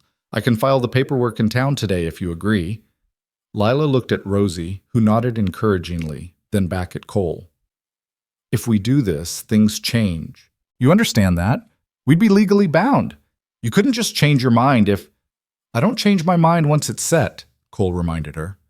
And I already told you, you're not going anywhere unless you choose to. This just makes that protection legal. She studied his face for a long moment, searching for something— doubt, insincerity, hidden agenda. Whatever she saw there must have satisfied her, because she finally nodded slowly. All right, yes. If you're sure this is what you want, then yes, I'll marry you. Rosie clapped her hands together with pure joy, and Doc Harrison raised his coffee cup in a toast. Well then, congratulations. I'll ride back to town this afternoon and start the paperwork. With any luck, we can have this done by week's end. After the doctor left, the kitchen fell into an awkward silence. Cole stood at the window watching the physician's horse disappear down the road while Lila busied herself with dishes that were already clean. Rosie, sensing the tension, had retreated to the yellow room with a worn picture book. Cole, Lila finally said, setting down a plate with more force than necessary, we need to talk about what this actually means. I thought we already did. No, we talked about the legal aspects. We didn't talk about the reality of it. She turned to face him, her expression troubled. You're giving up any chance of finding real love again, real marriage, a real family. Once we do this, you're bound to someone you barely know for reasons that have nothing to do with affection or partnership. Cole crossed the room and leaned against the counter, close enough to see the flecks of gold in her creek-water eyes. Let me ask you something. In the 2 weeks you've been here, have you felt like an employee? Like someone I barely know? Lila opened her mouth to answer, then closed it again, considering. No, she admitted quietly. I've felt like I belong here. Like Rosie and I have finally found somewhere we fit. Exactly. We may not have known each other long, but I trust you with my home, my horses, and my heart after it's been frozen for 3 years. If that's not the foundation for something real, I don't know what is. He paused, choosing his next words carefully. I'm not asking you to love me, Lila. I'm not even asking you to try. I'm just asking you to let me stand between you and anyone who would hurt you or that little girl. Everything else can sort itself out in its own time. And if it doesn't sort itself out, Lila asked, if we're stuck in this arrangement for years, both of us wanting something different but trapped by good intentions, then we'll deal with that when it happens. But I don't think it will. Cole surprised himself with the certainty in his voice. I think we're already building something here, Lila. I think it started the moment you knocked on my door with that cast iron pot, and it's been growing every day since. Marriage papers will just give a name to what's already happening. Lila's eyes shimmered with unshed tears. You make it sound so simple. It is simple. Not easy, maybe, but simple. We're two people who need each other, raising a child who needs us both. Everything else is just details. She laughed softly, wiping at her eyes. When you put it that way, it almost sounds reasonable. That's because it is reasonable. The world's just trained us to think that practical arrangements can't also be good ones. Cole reached out and tucked a loose strand of hair behind her ear, the gesture so natural he barely registered doing it. Trust me, Lila. Trust that I know what I'm doing. I do trust you, she whispered. That's what scares me. I haven't trusted anyone in so long, and now I'm putting my whole future in your hands. And I'm putting mine in yours. That makes us even. The wedding took place 5 days later in Doc Harrison's front parlor with the doctor's wife as witness and Rosie as flower girl, though she had no flowers to throw and settled for scattering dried lavender from Mrs. Harrison's garden. Cole wore his Sunday suit, brushed clean of dust and smelling faintly of cedar from the trunk where it had lived for 3 years. Lila wore a simple blue dress that Mrs. Harrison had altered to fit her, and her hair was pinned up with a silver comb that Cole had pressed into her hands that morning without explanation. It was Mercy's, he'd said quietly. Her mother gave it to her. She'd want you to have it. Lila had held the comb like it was made of glass and prayers, and when she'd finally slid it into her hair, Cole had felt that same sense of rightness, of torches being passed and circles being completed. The ceremony itself was brief and businesslike, with Doc Harrison reading from a worn prayer book and stumbling only slightly over the words. Cole repeated his vows in a steady voice, promising to honor and protect, to provide and support. When it was Lila's turn, her voice trembled on the first word but grew stronger as she spoke, and by the time she said, "I do," She sounded like she meant it. "You may kiss your bride," Doc Harrison announced, and Cole saw panic flicker across Lila's face. He leaned in and pressed his lips to her forehead, chaste and brief. More benediction than kiss. "Hello, Mrs. Maddox," he murmured, low enough that only she could hear. "Hello, husband," she replied, and despite everything, the strangeness of the situation, the practical nature of their arrangement, the fact that they were essentially strangers bound by legal contract, Cole felt something shift and settle in his chest. Something that felt suspiciously like hope. Mrs. Harrison produced a cake she'd baked for the occasion, and they ate it while Rosie chattered excitedly about how she now had a papa, a real papa, and could she please tell everyone in the whole world? Doc Harrison poured a small glass of whiskey for Cole and himself, and they toasted to practical arrangements and second chances while their wives drank tea and exchanged the knowing looks of women who understood more than their husbands gave them credit for. On the ride back to the ranch, with Rosie drowsing between them on the wagon seat, Cole and Lila maintained a careful silence. It wasn't uncomfortable exactly, but it was heavy with awareness of new rings on their fingers, new names legally binding them, new futures unfolding in directions neither had anticipated. "Cole," Lila finally said as the ranch house came into view. "Nothing has to change, you understand that, right? We can go on exactly as we have been." "I know. Separate rooms, separate lives in all the ways that matter." "I know," Cole repeated, though something in him wanted to protest that their lives had been tangling together since the moment she'd arrived. But he understood what she needed to hear, so he gave her the reassurance she sought. "Nothing changes unless we both want it to." She nodded, visibly relieved, and when they reached the house, she carried sleeping Rosie to bed, while Cole unhitched the wagon. By the time he came inside, Lila had changed into her work dress and was already preparing supper as if this were any ordinary evening, as if she hadn't just married a man she'd known less than 3 weeks. Cole watched her move around the kitchen. His kitchen, their kitchen now, and wondered if he was the only one who felt like something fundamental had shifted. Like the house itself recognized that it held a family again, however unconventional that family might be. The ranch hands noticed the change immediately, of course. Tommy nearly choked on his coffee the next morning when Cole announced that he and Lila had married, and Hank just shook his head with a knowing smile. "About damn time," the older man said, ignoring Tommy's spluttering. "House feels right now. Felt right since the day Miss Lila arrived, truth be told." "It's Mrs. Maddox now," Cole corrected, and felt a strange pride in saying it. "Mrs. Maddox," Hank agreed, tipping his hat to Lila. "Ma'am, if I may say so, you've done this place a world of good. And the boss, too. Haven't seen him smile in 3 years until you showed up." Lila blushed and murmured her thanks, and Cole found himself studying her across the breakfast table. This woman, who was now his wife in name, his partner in practicality, and maybe, if he was very lucky, something more given time. 2 weeks passed in relative peace. Cole taught Rosie how to groom Mercy properly, showing her how to brush with the grain and check for stones and hooves.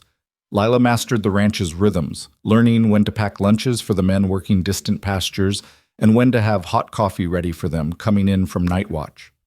The house hummed with comfortable routine, and Cole caught himself thinking that Mercy had been right.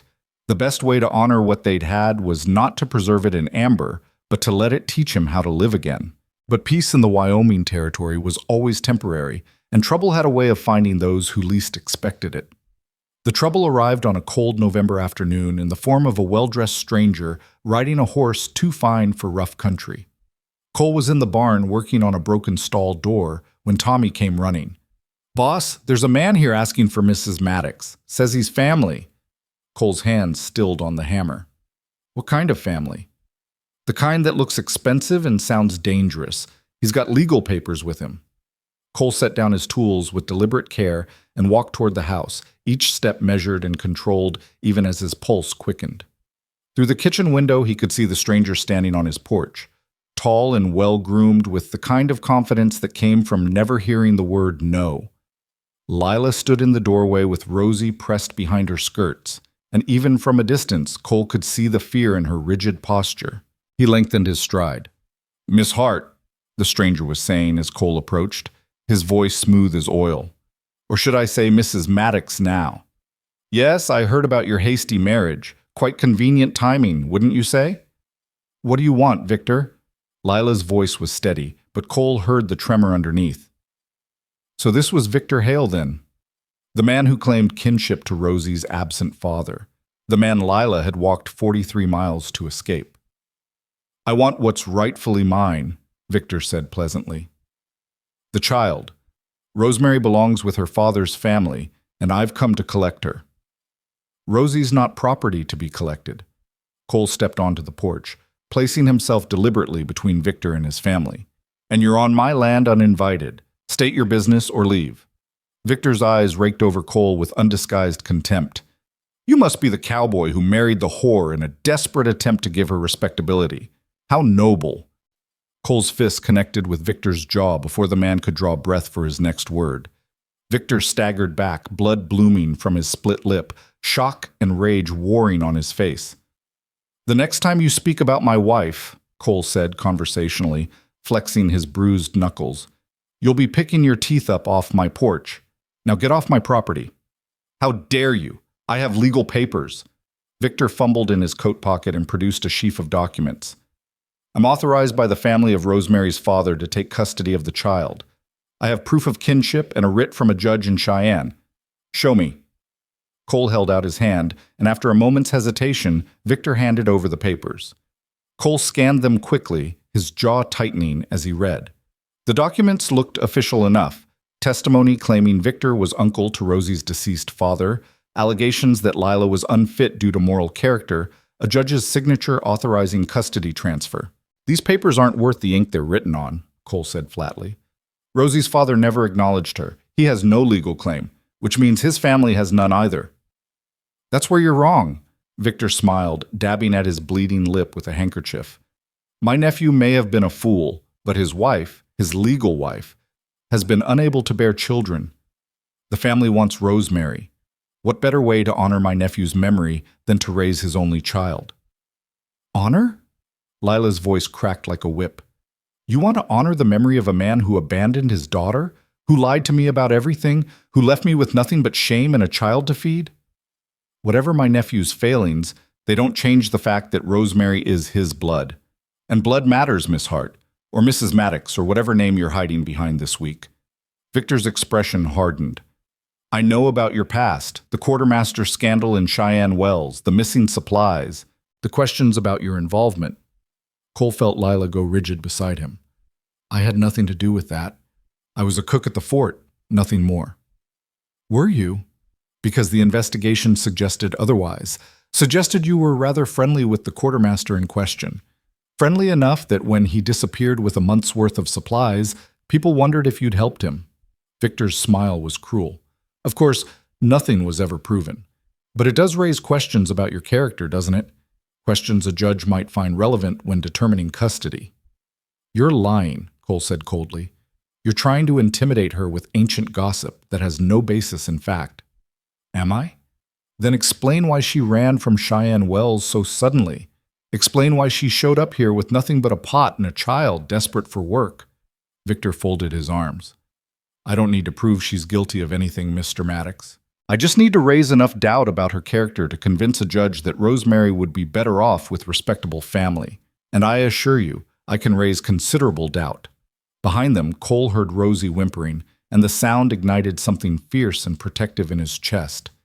He stepped closer to Victor, close enough that the other man had to tilt his head back to meet his eyes. Listen very carefully, Cole said, his voice low and dangerous. I don't care what lies you tell or what papers you wave around. Rosie is my daughter now, legally, and in every way that matters. If you try to take her, you'll be fighting me, my lawyer, and every person in this valley who understands that family isn't about blood. It's about who shows up and who stays. You're a fool if you think you can fight this, Victor sneered. I have money, connections, lawyers who specialize in cases exactly like this. What do you have, a ranch and some cattle? Please. I have something you'll never have, Cole replied. I have the truth. And the truth is that Rosie is loved here, safe here, happy here. That counts for more than all your money and lawyers combined. Victor laughed, a harsh sound without humor. We'll see what a judge thinks about that. I'll be back, Mr. Maddox. with a marshal and proper legal authority. And when I am, you'll hand over the child, or you'll face charges for harboring her." He snatched back his papers and mounted his horse, looking down at them with contempt. "Enjoy your little family while it lasts. It won't be long now."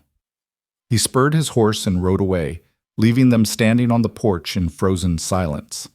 The moment he disappeared from view, Lila's legs gave out, and she sat down hard on the steps, her whole body shaking. "He's going to take her," she whispered. "Cole, he's going to take my baby." Cole knelt beside her, gathering her into his arms. "No, he's not. I promise you, Lila, he's not taking Rosie anywhere." "You can't promise that. You heard him. He has money, lawyers, connections. We have nothing." "We have right on our side. That's not nothing." Cole pulled back to look at her face, seeing the terror there and hating Victor Hale with a fury that surprised him with its intensity. "Listen to me. Tomorrow morning I'm riding into town.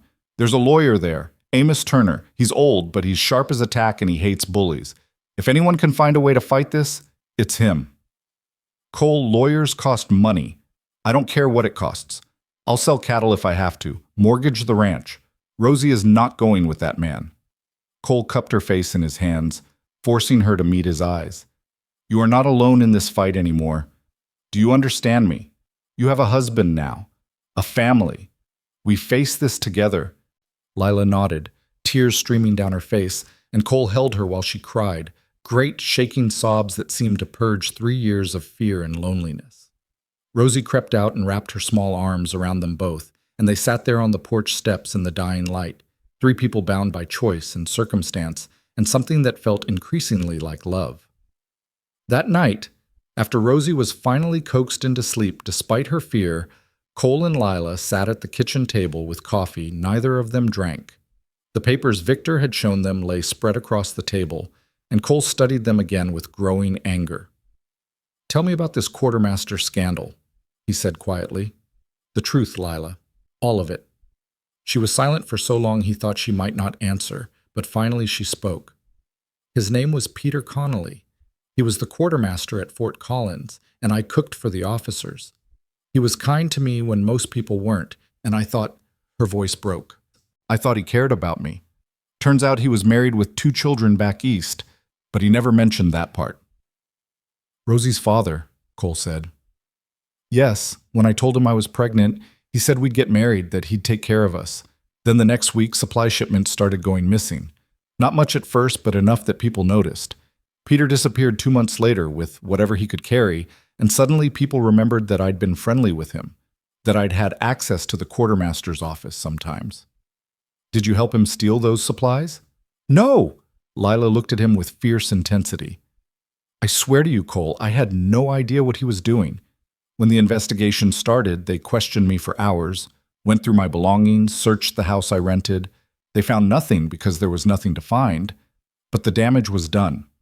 People believed I was involved, that I'd helped him because I was carrying his bastard child. So you left. What choice did I have? Stay in a town where everyone thought I was a thief and a whore? Where my daughter would grow up hearing whispers about her mother's shame?" Lila's hands clenched into fists. "I went to Cheyenne Wells and started over, got a job at the hotel cooking. No one knew about Peter or the scandal. Rosie and I were finally safe. Until Peter's family found you. His brother came first, said his wife was barren and they wanted to adopt Rosie, give her a proper home with a proper family. I refused, of course. Then Victor showed up 2 weeks later with threats about taking the case to court, about dragging my name through the mud, about using the old quartermaster scandal to prove I was unfit." She looked at Cole with desperate eyes. "I didn't steal anything, Cole. I was just a fool who believed a liar, and now that foolishness is being used to take away my daughter." "You're not a fool," Cole said firmly. "You're a survivor. There's a difference." He reached across the table and took her hand. "And Victor made a critical mistake today." "What's that?" "He threatened my family, and I don't take kindly to threats." The next morning, Cole rode into town before dawn, driven by urgency and anger in equal measure.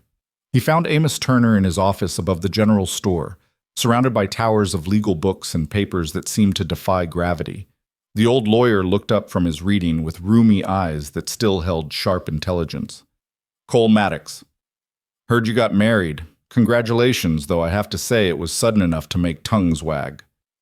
Those tongues are about to wag harder.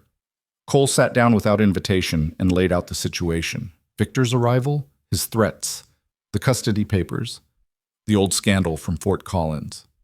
Amos listened without interrupting, occasionally making notes in handwriting so crabbed it looked like spiders had danced across the page. When Cole finished, Amos leaned back in his creaking chair and steepled his fingers. This Victor Hale sounds like a particular breed of snake, the kind that hides venom behind legal respectability. Can we fight him? Can we fight him? Of course. Can we win? That's the harder question. Amos picked up the papers Cole had brought and read through them carefully. These custody documents are problematic. The judge who signed them is Horatio Welsh, and he's known for favoring traditional families over less conventional arrangements. We're a traditional family, Cole protested. Husband, wife, child. What's not traditional about that? The fact that you've been married less than a month, the fact that the child isn't yours biologically, the fact that Mrs. Maddox has a past that, while not criminal, can be made to look suspicious by the right lawyer. Amos set down the papers. I'm not saying it's right, Cole. I'm saying it's the reality we're dealing with. Then change the reality. You're a lawyer. Find a way. Amos smiled, a fierce expression that made him look decades younger. I like the way you think. Let me tell you something about the law, son. It's not always about who's right. It's about who can make the strongest argument for being right. Victor has money and connections, but we have something better. What's that? We have the truth, and we have community. This town knows you, Cole. They knew Mercy, God rest her soul. They know you're a good man who wouldn't do wrong by a child. Amos pulled out a fresh sheet of paper and began writing. Here's what we're going to do. First, we file a counterpetition establishing you as Rosie's legal guardian and adopted father. Marriage gives you standing to do that. Will it be enough? By itself? No. But combined with testimony about the child's well-being, evidence of proper care and education, character witnesses from the community, and a strong argument about the lack of prior relationship between the child and her claimed father's family. Well, that starts to build a case. Amos looked up. There's also a humanitarian guardianship clause in territorial law that's rarely used.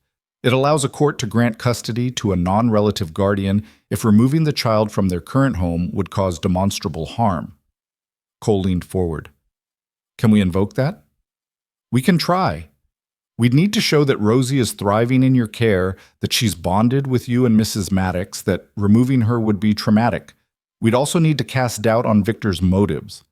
Amos tapped his pen against the desk. Tell me about this quartermaster scandal. Is there any truth to it at all? Lila says no, says she had no knowledge of the thefts. Do you believe her? Completely. Then that's what matters. But Cole, you need to understand, even if we win, it's going to get ugly. Victor will dig up every piece of dirt he can find on Mrs. Maddox. He'll probably try to paint you as some kind of opportunist who married her to legitimize taking the child. He'll make this as public and painful as possible. I don't care, Cole said flatly. As long as Rosie stays with us, I don't care what he says. Amos studied him for a long moment. You really love that little girl, don't you? And her mother. Cole opened his mouth to give a practical answer, to explain about protection and duty and legal arrangements, but sitting in Amos Turner's dusty office with morning light slanting through grimy windows, he found he couldn't lie. Yes, he said simply, I loved them both. Didn't expect to, didn't plan for it, but somewhere between Lila catching me on a barn roof and Rosie asking if the horse liked her, they became mine, my family, and I'll be damned if I let some snake in a fancy suit take them away. Amos smiled, and this time it reached his eyes. Good. Because fighting for someone you love is a lot easier than fighting for principle alone. Now, let's get to work. We have a case to build. They spent the next 4 hours going through every legal angle, every precedent, every possible argument. Amos wrote letters to be delivered to potential witnesses. Doc Harrison, the ranch hands, even Mrs. Pritchard at the Mercantile, whose nosiness might work in their favor if she could testify to Lila's respectability since marriage. He drafted legal documents establishing Cole's guardianship and began building the framework for a humanitarian custody case. By the time Cole left, The sun was high, and his head was spinning with legal terminology, but he felt something he hadn't felt since Victor rode away. Hope.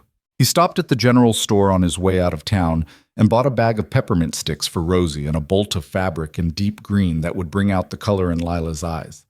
Mrs. Pritchard raised her eyebrows at the purchases but said nothing, though Cole saw her marking everything down in the little notebook she kept for tracking everyone's business. "Mrs. Pritchard," he said as he paid, "I want you to know that my wife and daughter are the best thing that's happened to me in 3 years. Whatever you've heard, whatever people are saying, I hope you'll judge us by who we are, not by gossip." Mrs. Pritchard looked at him for a long moment, her sharp eyes missing nothing. "Mr. Maddox, I've known you since you were a boy. I remember your wedding to Mercy, God rest her, and I remember how you looked after she died, like a man who'd forgotten how to live. You don't look like that anymore." "No, ma'am, I don't. That Mrs. Maddox of yours, she came by last week asking about fabric for making curtains. Said she wanted to brighten up your house, make it feel like home again. That's the kind of woman who cares about where she is and who she's with." Mrs. Pritchard wrapped his purchases with decisive movements. "I don't know what trouble's coming your way, but you tell that wife of yours that she's got at least one friend in town, and you tell that snake Victor Hale that we don't take kindly to outsiders coming in and disrupting good families." Cole felt his throat tighten. "Thank you, ma'am. That means more than you know. Just don't let it go to your head. You're still behind on your account from last month."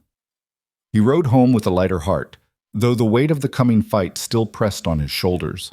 When he crested the final hill and saw the ranch spread out below, his house with smoke rising from the chimney, his barn with horses in the corrals, his land stretching toward mountains that stood eternal and unmoved by human troubles, Cole felt a fierce surge of possessiveness. This was his. Lila was his. Rosie was his. And he'd fight heaven and hell before he let anyone tear his family apart. Lila met him on the porch, her expression anxious. "What did the lawyer say? Can he help us?" Cole dismounted and pulled her into his arms, heedless of who might see. "He can help. It won't be easy and it might get ugly, but we have a chance, a real chance." She sagged against him in relief, and they stood there for a moment, holding each other in the afternoon sun. Then Rosie came flying out of the house, and Cole scooped her up, making her shriek with laughter. "I brought you peppermints," he announced. "And I've got good news. We've got a plan to make sure you never have to leave this ranch." "Really?" Rosie's eyes went wide. "I can stay forever?" "Forever," Cole promised, praying it was a promise he could keep. "You, me, and your mama. We're a family now, and families stick together." That night, after Rosie was asleep, Cole found Lila standing in the doorway of the yellow room, looking at her daughter with an expression of mingled love and fear. "I can't lose her, Cole," she whispered. "She's everything to me. If Victor takes her, he won't." Cole stood beside her, watching Rosie's peaceful face in the lamplight. "I swear to you, Lila, I will spend every dollar I have, call in every favor, fight every fight. Rosie stays with us." "Why?" Lila turned to look at him, tears tracking down her face. "Why would you do this for us? Risk everything for a woman and child you barely know?" Cole wiped away her tears with gentle thumbs. "Because you're not just a woman and child I barely know anymore. You're my wife. She's my daughter. And somewhere between a storm and a barn roof, and watching you hold a cast iron pot like it was all you had left in the world, you became the future I didn't know I still wanted." Cole... He kissed her then, not on the forehead like at their wedding, but softly on the lips. A kiss that held promise and question in equal measure. When he pulled back, Lila was staring at him with wide eyes. "I'm sorry," he said quickly. "I shouldn't have—" "Don't apologize." Her hand came up to touch her lips, wonder in her expression. "Just give me time. This is all happening so fast, and I need to understand what's real and what's just fear driving us together." "Take all the time you need," Cole said, though his heart was hammering. "I'm not going anywhere." They stood in the doorway watching Rosie sleep, two people learning to be a family, while outside the November wind howled, and somewhere out there, Victor Hale was planning his next move. But for tonight, in this moment, they were together. They were safe, and they were home, The days that followed Victor's threat moved with the strange elasticity of waiting. Hours that stretched interminably while Cole worked the ranch and Lila tried to maintain normalcy for Rosie's sake, punctuated by moments of sharp clarity when they'd catch each other's eyes across a room and remember that time was running out. Amos Turner worked with methodical intensity, filing papers and gathering testimonies, building their defense brick by careful brick. But legal processes moved slowly, and Victor Hale had proven himself a man of swift and decisive action.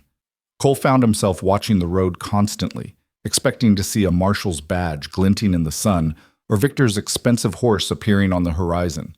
He kept his rifle closer than usual and made sure someone was always within sight of the house when he had to work the far pastures. The ranch hands noticed the tension and responded with quiet solidarity, taking turns keeping watch without being asked, their loyalty to Cole extending naturally to his new family. "Boss, boss," Hank said one morning as they mended fence line. "If that city snake comes back with trouble, you just say the word. We'll stand with you." Cole looked at the older man, saw the set of his jaw and the steadiness in his eyes, and felt gratitude swell in his chest. "Appreciate that, Hank, but I don't want you boys caught up in legal trouble on my account." "With respect, boss, that's not your choice to make. Miss Rosie, she's a sweet kid, and Mrs. Maddox, she's good people. We don't let good people get hurt if we can help it." Hank hammered in another fence post with decisive strikes. "Besides, it's been too quiet around here since you stopped brooding all the time. Nice to have something worth fighting for again." The comment stayed with Cole through the day, warming something in his chest that had been cold for too long. He'd spent 3 years convinced he had nothing left to fight for, nothing left to protect except land and cattle and memories. Now he had Lila's fierce determination, Rosie's trust, and a household that felt alive again. He'd burn the world down before he let Victor Hale take that away. That evening, as Lila was putting Rosie to bed, the child's voice drifted through the open door. "Mama, if the bad man comes, will Mr. Cole really keep me safe?" Cole paused in the hallway, his hand on the doorframe, waiting for Lila's answer. "Yes, baby. He will. Mr. Cole is the strongest, bravest man I know, and he promised to protect us. He doesn't break his promises. Do you love him, Mama?" The silence that followed was so long Cole almost walked away, unable to bear hearing Lila explain that their marriage was just a legal arrangement, just protection on paper. But then her voice came, soft and wondering. "I think I might, Rosie. I didn't expect to, and I don't know quite when it happened, but yes, I think I love him." Cole's breath caught in his throat. He stood frozen in the hallway, his heart hammering against his ribs as Lila continued. "He makes me feel safe in a way I've never felt before. Not just physically safe, but safe to be myself. Safe to make mistakes. Safe to trust again after I thought that part of me was broken forever." Her voice wavered slightly. "I know our marriage started as just an arrangement, but somewhere along the way it became real for me. I just don't know if it's real for him too, or if he's just being kind because that's who he is." "I think he loves you too," Rosie said with the absolute certainty of a child. "He looks at you the way Papa Jake looked at Mama in the storybook, like you're the most important thing in the whole world." Lila's laugh was choked with tears. "When did you get so wise, little one?" "I've always been wise. You just didn't notice." Cole backed away from the door as quietly as he could, his mind reeling. Lila loved him. Not just tolerated him, not just appreciated his protection, but loved him. The knowledge settled over him like sunlight breaking through clouds, warming places inside him that had been frozen since Mercy died. He'd been so careful to give her space, to not push for more than she was ready to give, that he'd missed the signs of her own feelings growing. He found himself on the porch without quite remembering how he got there, standing in the November cold with his hands braced on the railing and his breath fogging in the air. Behind him, the door opened and closed softly. "Cole?" Lila's voice was tentative. "Are you all right? You disappeared so suddenly after supper." He turned to face her. This woman who'd walked into his life carrying a pot and a dream and had somehow rebuilt his heart piece by careful piece. "I heard you, just now talking to Rosie. I wasn't trying to eavesdrop, but I heard you." Lila's face went pale in the lamplight spilling from the windows. "Oh, I see." She wrapped her arms around herself, defensive and vulnerable all at once. "I'm sorry if that makes things awkward. I know our arrangement was supposed to be practical, and I'm not trying to change the terms or make you uncomfortable. Lila." Cole crossed the porch in 3 strides and took her face in his hands, tilting it up so she had to meet his eyes. "I love you too. Have for weeks now, probably since that damn storm when you caught me on the barn roof and told me I wasn't allowed to fall. I've been terrified to say it, terrified to push for more than you were ready to give, but God, Lila, I love you. I love your strength and your stubbornness, and the way you sing when you think no one's listening. I love how you mother Rosie with such fierce devotion. I love that you gave me a reason to wake up in the morning instead of just going through the motions of living." Tears spilled down her cheeks, but she was smiling, her hands coming up to cover his. "I was so scared you were just being kind, that this was all just you being a good man doing the right thing." "It started that way," Cole admitted. "But it became real so fast I barely had time to recognize it. You're not just my wife on paper anymore, Lila. You're my wife in my heart, in my soul, in every way that matters. And when this is over, when we've sent Victor Hale packing and Rosie is safe, I want to make this marriage real in all the ways we've been avoiding. If you'll have me. If that's what you want too." "It's what I want," she whispered. And then she was kissing him, really kissing him for the first time, with all the pent-up longing and fear and hope that had been building between them for weeks. Cole pulled her close, feeling her heart beat against his chest, tasting salt from her tears and something sweeter underneath. The kiss was both gentle and desperate, a claiming and a promise, an acknowledgement of what they'd both been too scared to name. When they finally broke apart, both breathing hard, Lila laughed shakily. "We have terrible timing, in the middle of a custody fight, with threats hanging over our heads, and we choose now to fall in love." "I don't think we chose it," Cole said, resting his forehead against hers. "I think it chose us. And maybe the timing's not so terrible. Maybe it's exactly when we needed it, something real and good to fight for." They stood together on the porch, wrapped in each other's arms, while inside the house, Rosie slept peacefully in the yellow room, and outside the November wind carried the scent of coming snow. For a few stolen moments, they let themselves forget about Victor Hale and legal battles and uncertain futures. They were just a man and woman learning what it meant to love again after loss, building a family from hope and determination and the stubborn belief that sometimes practical arrangements could become something miraculous. The peace shattered exactly 1 week later when Victor returned, and this time he brought an army. Cole was working on the north pasture fence when Tommy came riding hard, his horse lathered and his face pale. "Boss, they're here! Victor and a marshal and what looks like half a dozen men. They're at the house right now!" Cole's blood turned to ice. He'd been so careful, so watchful, but he'd made the fatal mistake of letting his guard down for one morning to handle work that couldn't wait. He swung into his saddle and rode for the house with Tommy at his heels, praying they weren't too late. The scene that greeted him turned his fear into cold, calculating fury. 6 men on horseback surrounded his porch, including Victor Hale, looking smug, and a tired-looking man wearing a marshal's badge. Lila stood in the doorway with Rosie clutched behind her, and even from a distance, Cole could see she was shaking.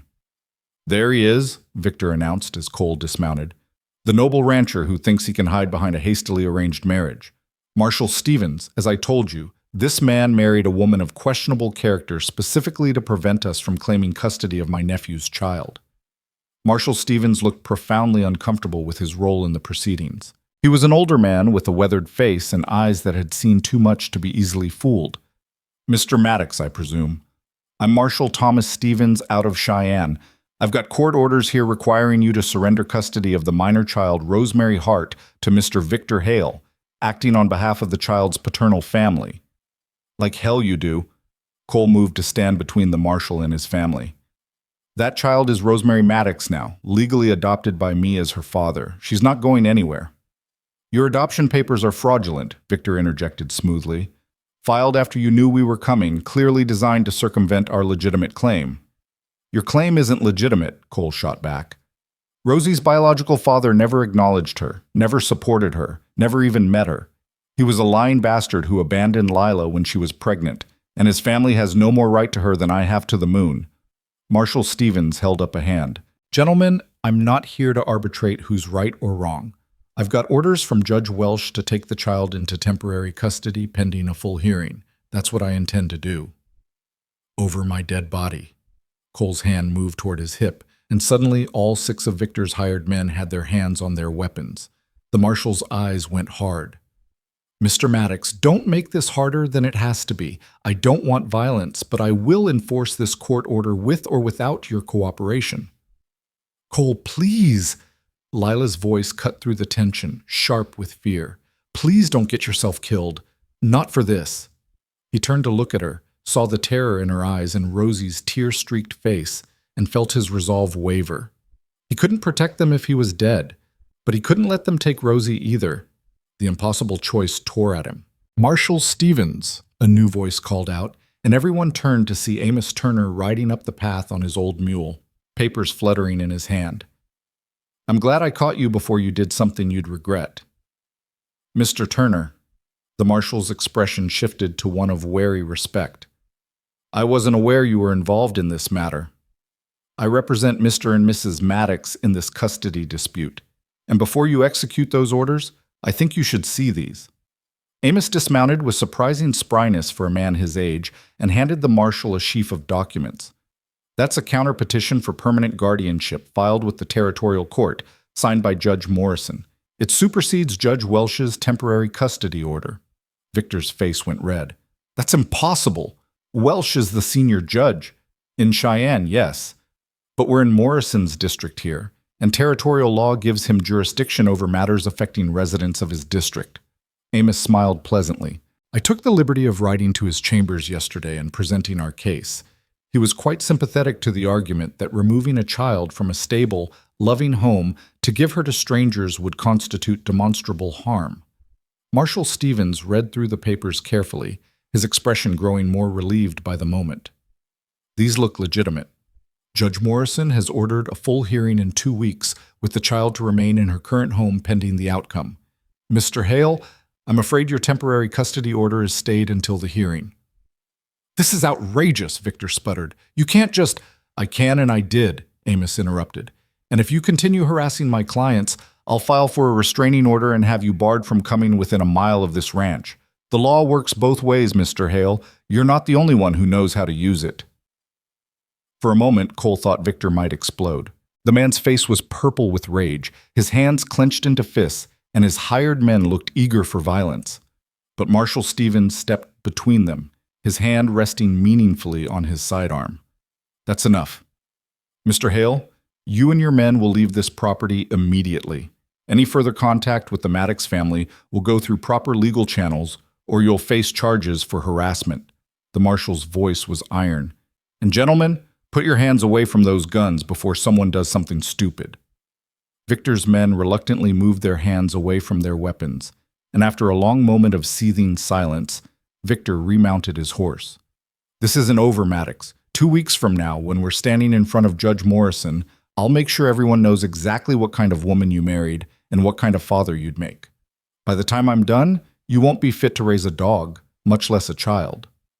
I look forward to it, Cole said coldly, because the truth isn't on your side, and no amount of money or fancy lawyers can change that.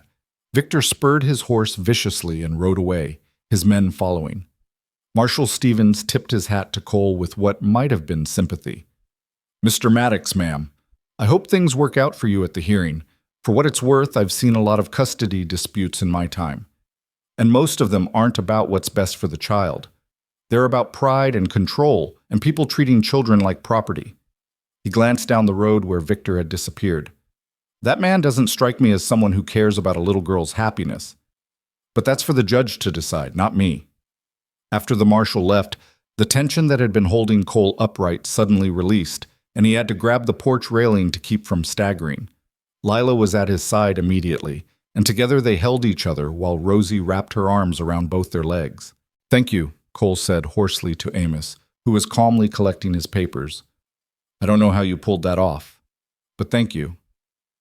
Don't thank me yet. We bought ourselves time, not victory. Amos looked at them seriously.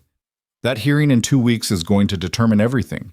Victor will bring every weapon he has, lawyers, character witnesses, that old quartermaster scandal. We need to be ready to fight harder than we've ever fought." "We will be," Lila said, her voice stronger than Cole expected. "Whatever it takes, we'll be ready." The 2 weeks before the hearing passed in a blur of preparation. Amos came to the ranch daily, coaching them on what to expect, how to answer questions, what not to say. He gathered testimonies from Doc Harrison, from the ranch hands, from Mrs. Pritchard, who surprised everyone by writing a glowing character reference for Lila. He dug up records proving that Rosie's biological father had never acknowledged her, had in fact been married to another woman the entire time he'd been involved with Lila. "The key," Amos explained one evening over coffee at the kitchen table, "is to make this about Rosie's best interests, not about Lila's past or your hasty marriage.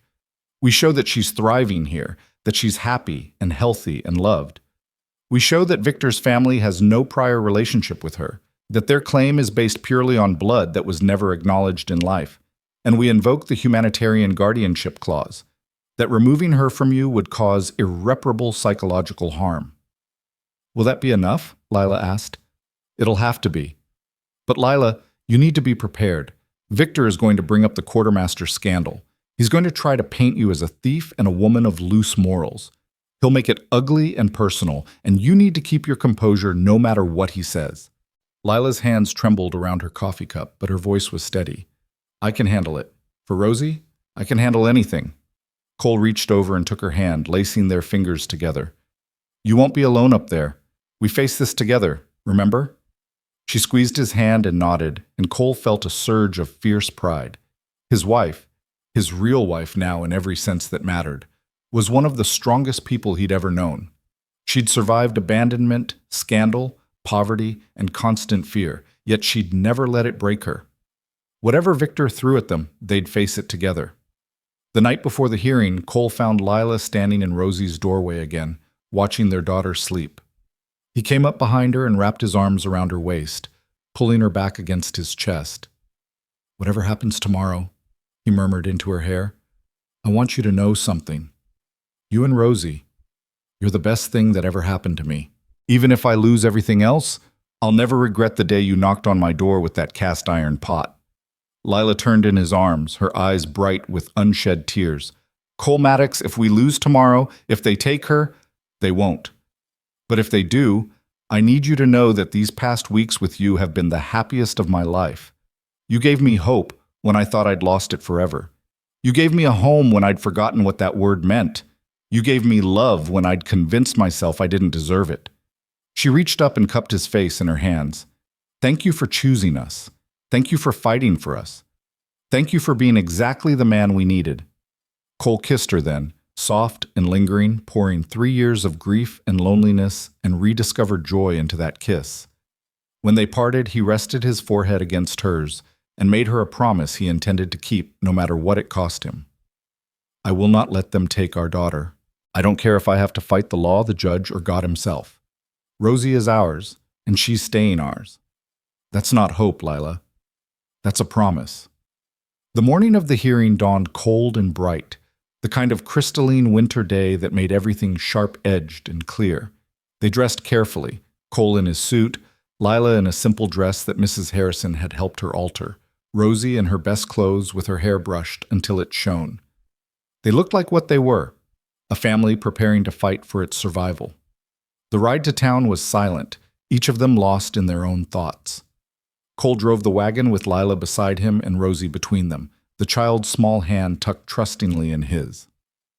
When they arrived at the courthouse, they found it already crowded with people from town who'd come to watch the proceedings. Mrs. Pritchard stood on the steps with a cluster of other townswomen, and she nodded respectfully to Lila as they passed. Inside, the courtroom was austere and intimidating, with wooden benches worn smooth by decades of use and a judge's bench that loomed over everything like judgment itself. Victor was already there with 2 expensive-looking lawyers, and he smiled coldly when he saw them enter. Judge Morrison was a stern-faced man in his 60s with white hair and eyes that missed nothing. He took his seat and surveyed the courtroom with the air of someone who'd seen every kind of human foolishness and was unmoved by all of it. "This is a custody hearing regarding the minor child Rosemary Hart, also known as Rosemary Maddox, he announced. Mr. Hale, you're petitioning for custody on behalf of the child's paternal family. Mr. and Mrs. Maddox, you're contesting that petition and seeking to establish permanent guardianship. Mr. Turner, I've read your humanitarian guardianship petition with interest. This should be an interesting morning.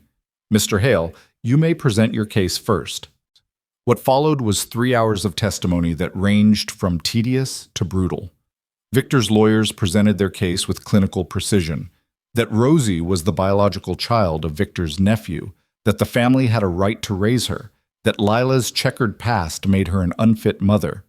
They brought up the quartermaster scandal in excruciating detail, implying without quite stating that Lila had been complicit in the theft.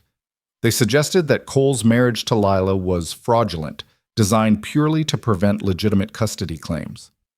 Through it all, Lila sat with her back straight and her hands folded, though Cole could see the tension in every line of her body. When it was her turn to testify, she walked to the witness stand with her head high and answered every question with quiet dignity. Mrs. Maddox, Victor's lead lawyer said with oily courtesy, isn't it true that you were romantically involved with Peter Hale while you were employed at Fort Collins? Yes. And isn't it true that during that time supplies began disappearing from the fort? Yes, but I had nothing to do with that. Really? You expect us to believe that you, who had access to the quartermaster's office, who were intimately involved with the man responsible for those supplies, had no knowledge of systematic theft? I expect you to believe the truth, Lila said steadily. I was investigated thoroughly. They searched my home, my belongings, questioned me for days. They found nothing because there was nothing to find. Peter Hale was a liar and a thief, but I was neither. Yet you bore his child out of wedlock. Yes, because he told me he loved me and would marry me. I believed him. That was my mistake. But it's not Rosie's fault, and it doesn't make me unfit to be her mother. The lawyer smiled unpleasantly. Speaking of Rosie, isn't it true that you've moved her from town to town, never staying in one place for long, that you've lived in poverty, struggling to provide basic necessities? I've done my best to provide for my daughter with what I had. Yes, we've moved. Yes, we've been poor, but Rosie has always been fed, clothed, loved, and safe. Safe. Is that why you walked 43 miles through dangerous territory to throw yourself on the mercy of a stranger? I walked 43 miles to give my daughter a chance at a stable home. And Mr. Maddox isn't a stranger anymore. He's my husband and Rosie's father, and he loves her more in 6 weeks than her biological father did in 5 years of knowing she existed. Cole felt his chest swell with pride as Lila held her ground against the lawyer's attacks. She never wavered, never broke down, never gave them the satisfaction of seeing her rattled. When they finally dismissed her, she walked back to her seat with her head high, and Cole squeezed her hand in silent support. Then it was Cole's turn. Victor's lawyers tried to paint him as an opportunist who'd married Lila purely to prevent custody transfer, but Cole met every insinuation with calm truth. Mr. Maddox, isn't it true that you married Mrs. Hart less than a month after meeting her? Yes. And isn't it convenient that this marriage occurred just days before Mr. Hale attempted to claim custody? The timing was intentional, yes. We married to protect Rosie from being taken by people who never cared about her until they needed her to fill a void in their own lives. Cole leaned forward. But our marriage isn't a sham. I love my wife. I love our daughter. They've brought life back to a house that was dead with grief for 3 years. That's not convenience or opportunism. That's family. You claim to love a child you've known for mere weeks? I don't claim it. I state it as fact. Rosie is my daughter in every way that matters. I teach her about the ranch, about horses, about how to be strong and kind. I tuck her in at night and listen to her prayers. I make sure she's safe and happy and knows she's loved. That's what fathers do. And it has nothing to do with biology and everything to do with choice and commitment. The lawyer tried several more angles of attack, but Cole's answers remained steady and unshakable. Finally, clearly frustrated, the lawyer returned to his seat and conferred with Victor in heated whispers. Judge Morrison called a short recess, and Amos pulled Cole and Lila aside. You're both doing excellent. They're trying to rattle you, but you're not giving them anything to work with. Now comes the crucial part. We bring our witnesses and make our case for humanitarian guardianship. Are you ready? Ready, Cole said, and Lila nodded agreement. When court resumed, Amos called Doc Harrison first. The old doctor testified about examining Rosie shortly after she arrived at the ranch, and again the previous week. The difference is remarkable, he said. 6 weeks ago, she was undernourished, anxious, clearly traumatized by instability and fear. Now she's healthy, happy, thriving. She's gained weight, her color is good, and most importantly, she trusts the adults around her. That kind of transformation doesn't happen in an environment of neglect or opportunism. It happens when a child finally feels safe and loved. Mrs. Pritchard testified next, and her words carried weight precisely because everyone knew she was nobody's fool. I've watched the Maddox family since Mrs. Maddox arrived, she said primly. I've seen how they interact in town, the child holding her father's hand with complete trust, the mother and father working together like partners. I've seen Mr. Maddox buy peppermint sticks for his daughter and fabric for his wife. I've heard Rosie laugh in a way that suggests she's finally allowed to be a child instead of a frightened little shadow. That family is real, whatever Mr. Hale might want to believe. Hank testified about watching Cole transform from a grief-stricken hermit to a man with purpose and joy. Tommy testified about how Rosie loved the horses and was learning ranch skills with enthusiasm. Even Henderson, the old cook whose job Lila had taken, testified that the house felt alive again, and that Rosie had taught him a new way to make biscuits that didn't break teeth. Through it all, Judge Morrison listened with careful attention, occasionally making notes but never revealing his thoughts. When the last witness finished, he looked at Amos. Mr. Turner, you've made your case that the child is currently well cared for, but Mr. Hale's lawyers make a valid point. Blood relationship has traditionally carried significant weight in custody determinations. What gives Mr. Maddox more right to this child than her biological father's family? Amos stood, and his voice rang through the courtroom with passionate conviction. Your Honor, with respect, the question isn't who has the right to Rosemary. The question is what's in Rosemary's best interest. Blood relationship without love is meaningless. The Hale family never acknowledged this child when her father was alive. They never supported her mother. They never inquired about her welfare. They only appeared when they needed something from her, a replacement for children they couldn't have themselves. That's not love, Your Honor. That's using a child to fill a void. Meanwhile, Cole Maddox has given this child everything Peter Hale never did. He's given her a home, a father's love, stability, safety, and most importantly, he's given her a future where she can grow up knowing she's valued for who she is, not for what she can provide to adults who view her as property. The humanitarian guardianship clause exists precisely for situations like this, where removing a child from a loving home would cause demonstrable harm. I submit that taking Rosie from the Maddox family would devastate her, undoing months of healing and trust building. The West only stays civilized when good folks stand up for what's right. Cole Maddox stood up for this child when no one else would. I'm asking you to let him continue doing so. The courtroom was silent when Amos finished.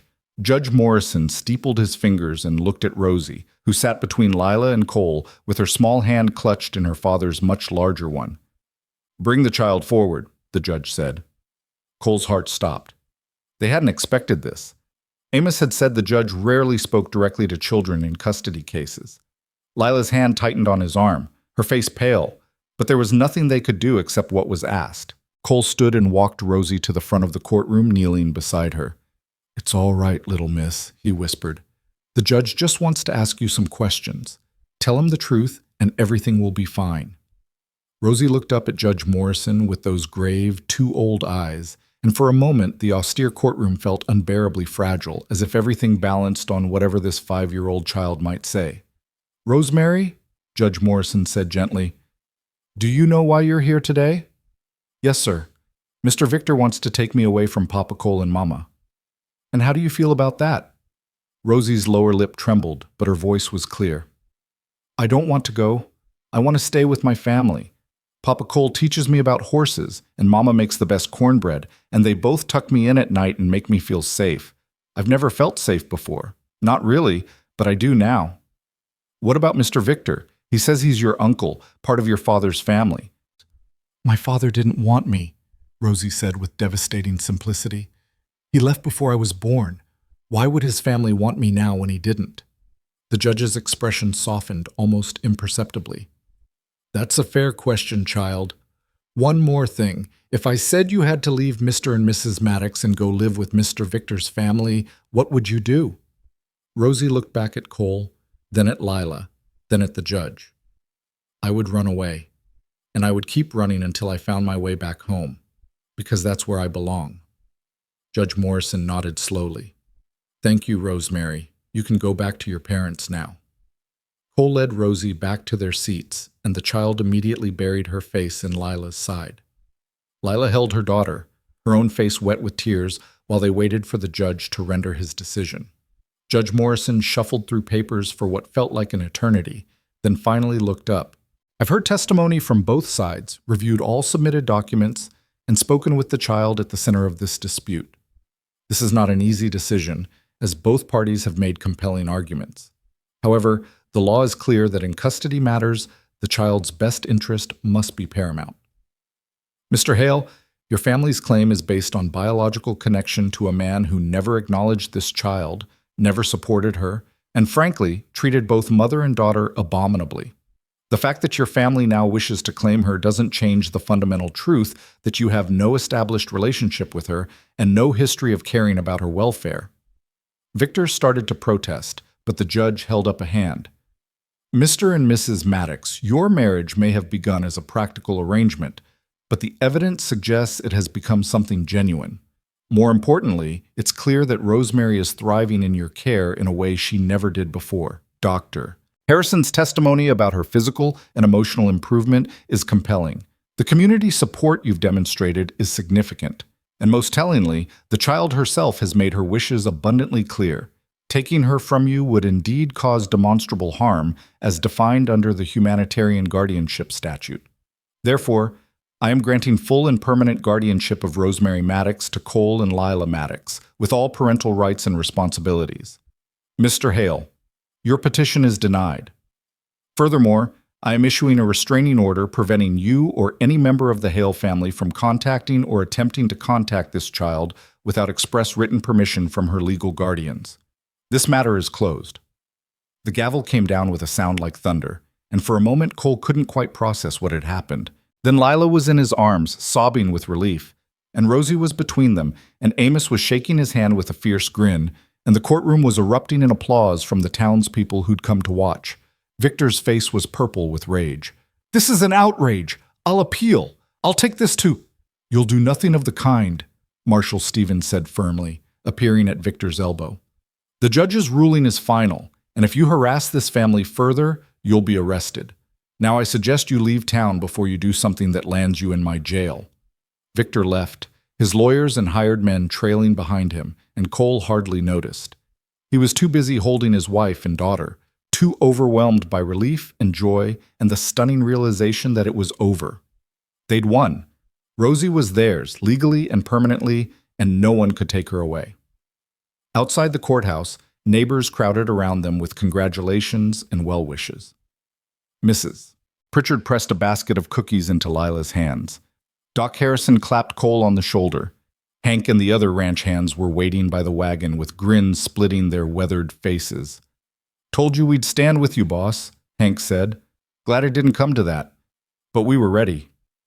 The ride home was jubilant, with Rosie chattering excitedly about how she'd told the judge the truth and how Papa Cole was the bravest man in the world. When they crested the final hill and saw the ranch spread out below, Cole felt something settle deep in his chest, a sense of rightness and completion he hadn't felt since before Mercy died.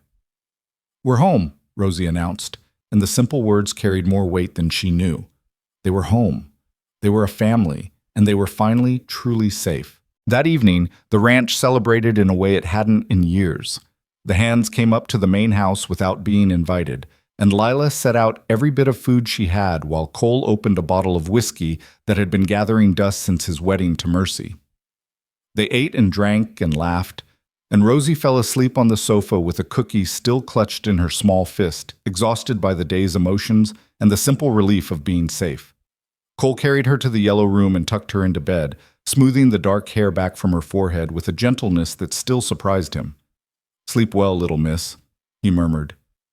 You're home now, and nothing's going to change that. When he returned to the kitchen, Lila was saying goodnight to the last of the hands, thanking them for their support and promising to make Tommy's favorite pie as a reward for his loyalty.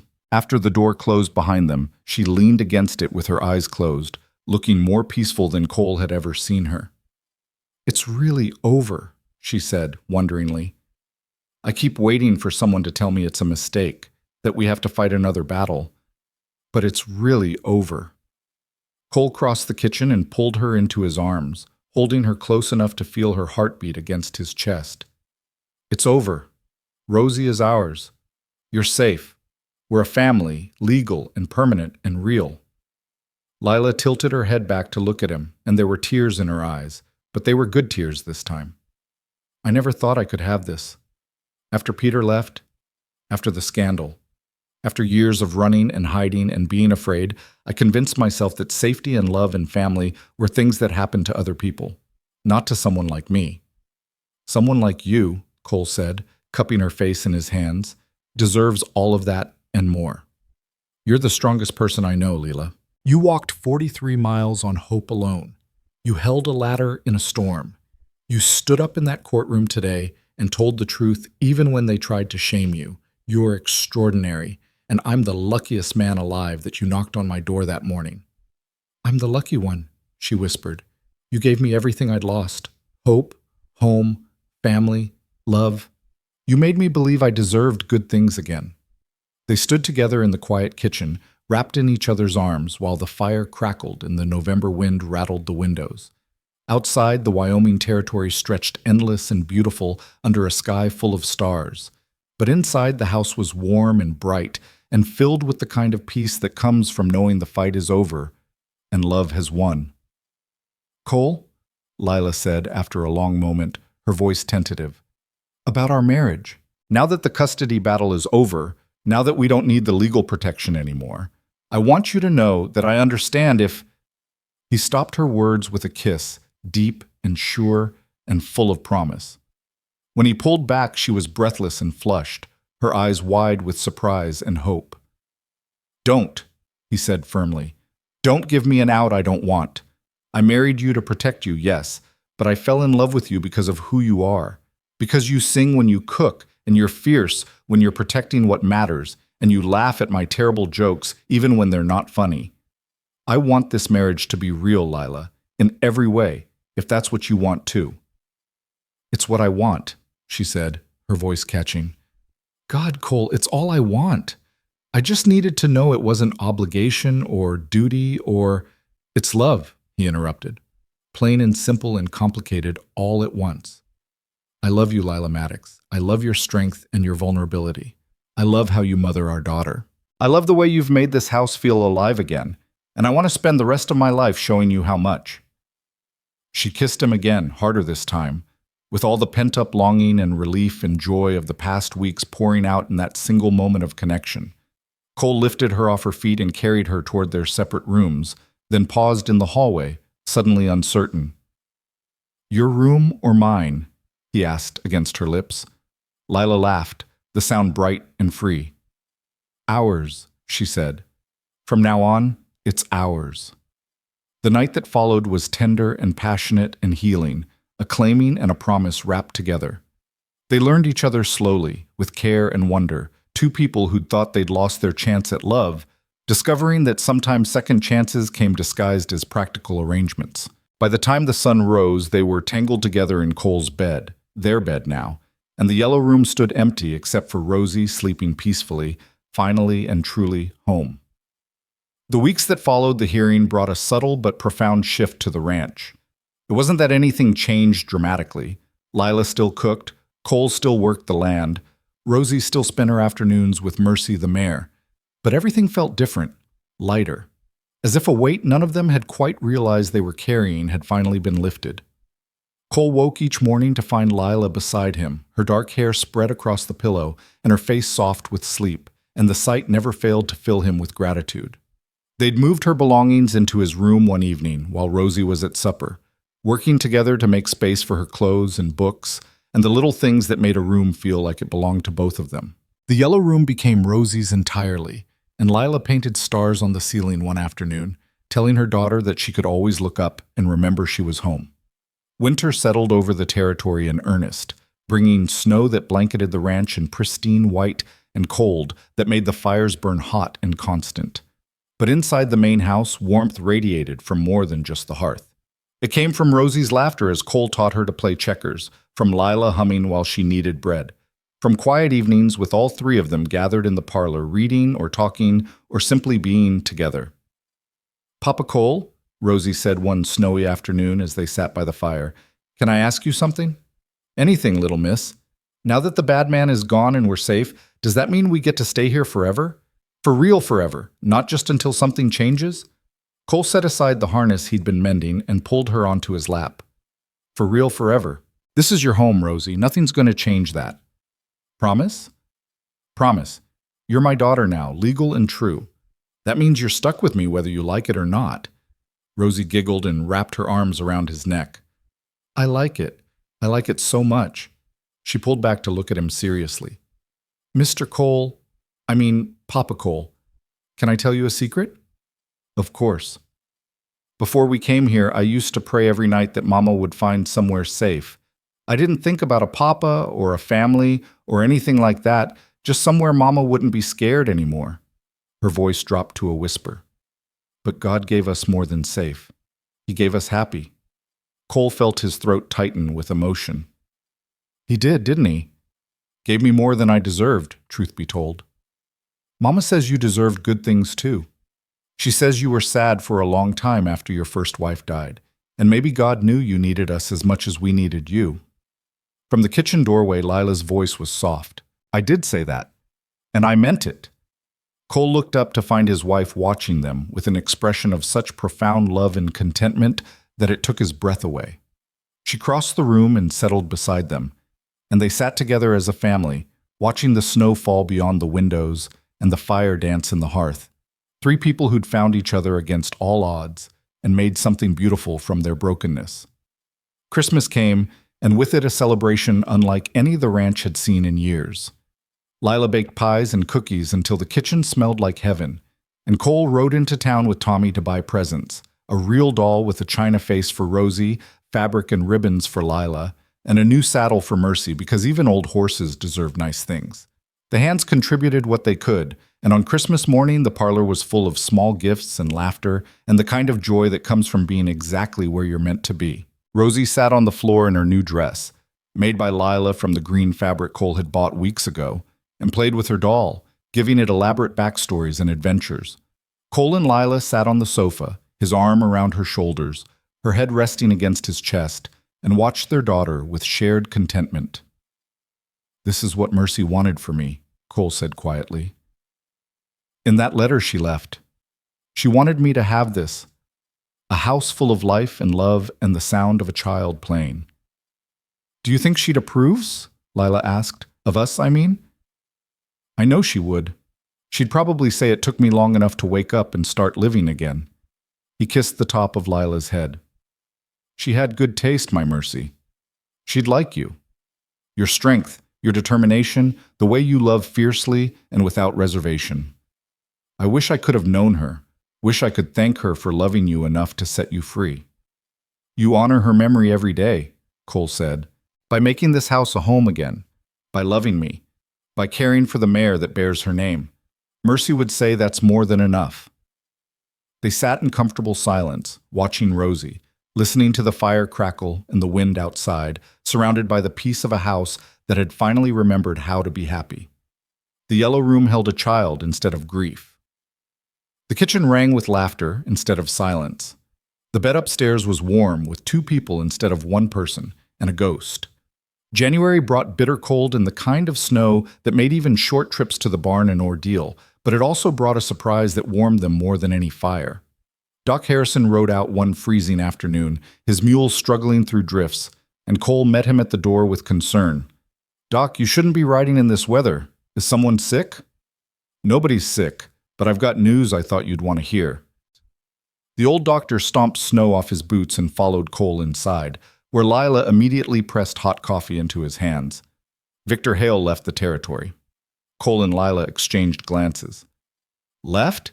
You mean he gave up? More than that. Seems after the hearing, the marshal got curious about those documents Victor presented, started asking questions, following trails. Turns out Victor forged some of those papers, invented a relationship to Peter Hale that didn't exist.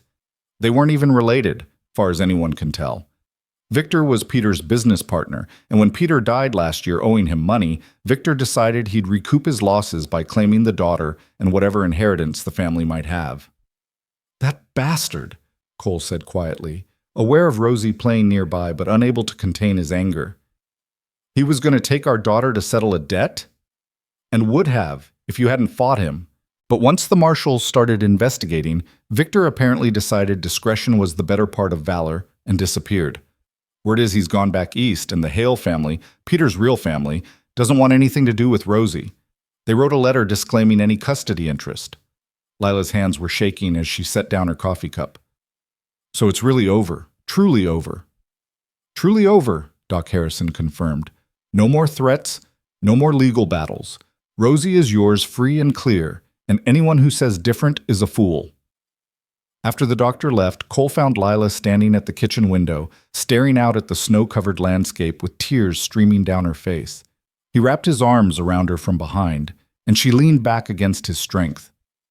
I kept waiting for the other shoe to drop, she said brokenly. Kept thinking Victor would come back with more lawyers or more lies or more threats. I couldn't let myself believe it was really over until now. It's over, love. We're safe, all three of us. Cole, do you realize what this means? For the first time in 6 years, since before Rosie was born, I don't have to be afraid anymore. I don't have to look over my shoulder or plan escape routes or keep a packed bag hidden in case we need to run. I can just live. We can just live. Cole turned her in his arms so she faced him, wiping away her tears with gentle thumbs. Then let's live, Lila. Let's build the life we want instead of the life we had to settle for. Let's fill this house with everything we dreamed about, but we're too scared to hope for. Like what? Like more children, if you want them. Like teaching Rosie to read and ride and be strong like her mother. Like growing old together, watching sunsets from this porch. Like being so happy that 3 years of grief and 6 years of fear become just stories we tell about how we survived until we found each other. Lila smiled through her tears, and it was like sunrise after the longest night. I want all of that. Every bit of it. They sealed the promise with a kiss, and outside the window, the Wyoming winter raged on, but inside the Maddox ranch house, spring had already begun. The months that followed were filled with the quiet joy of normal life.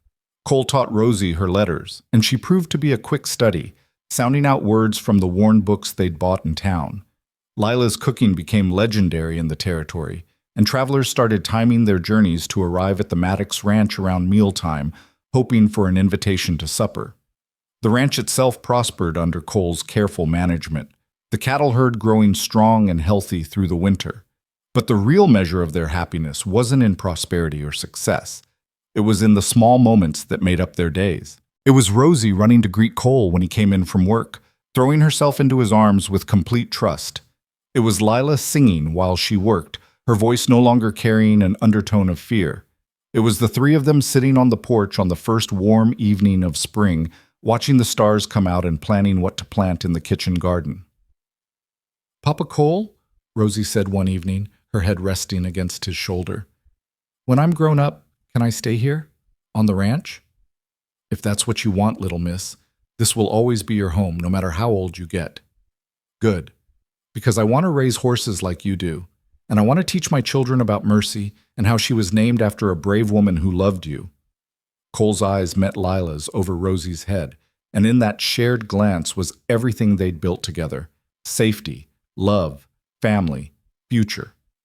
Lila smiled, her hand moving instinctively to rest on her still flat stomach, and Cole felt his heart skip.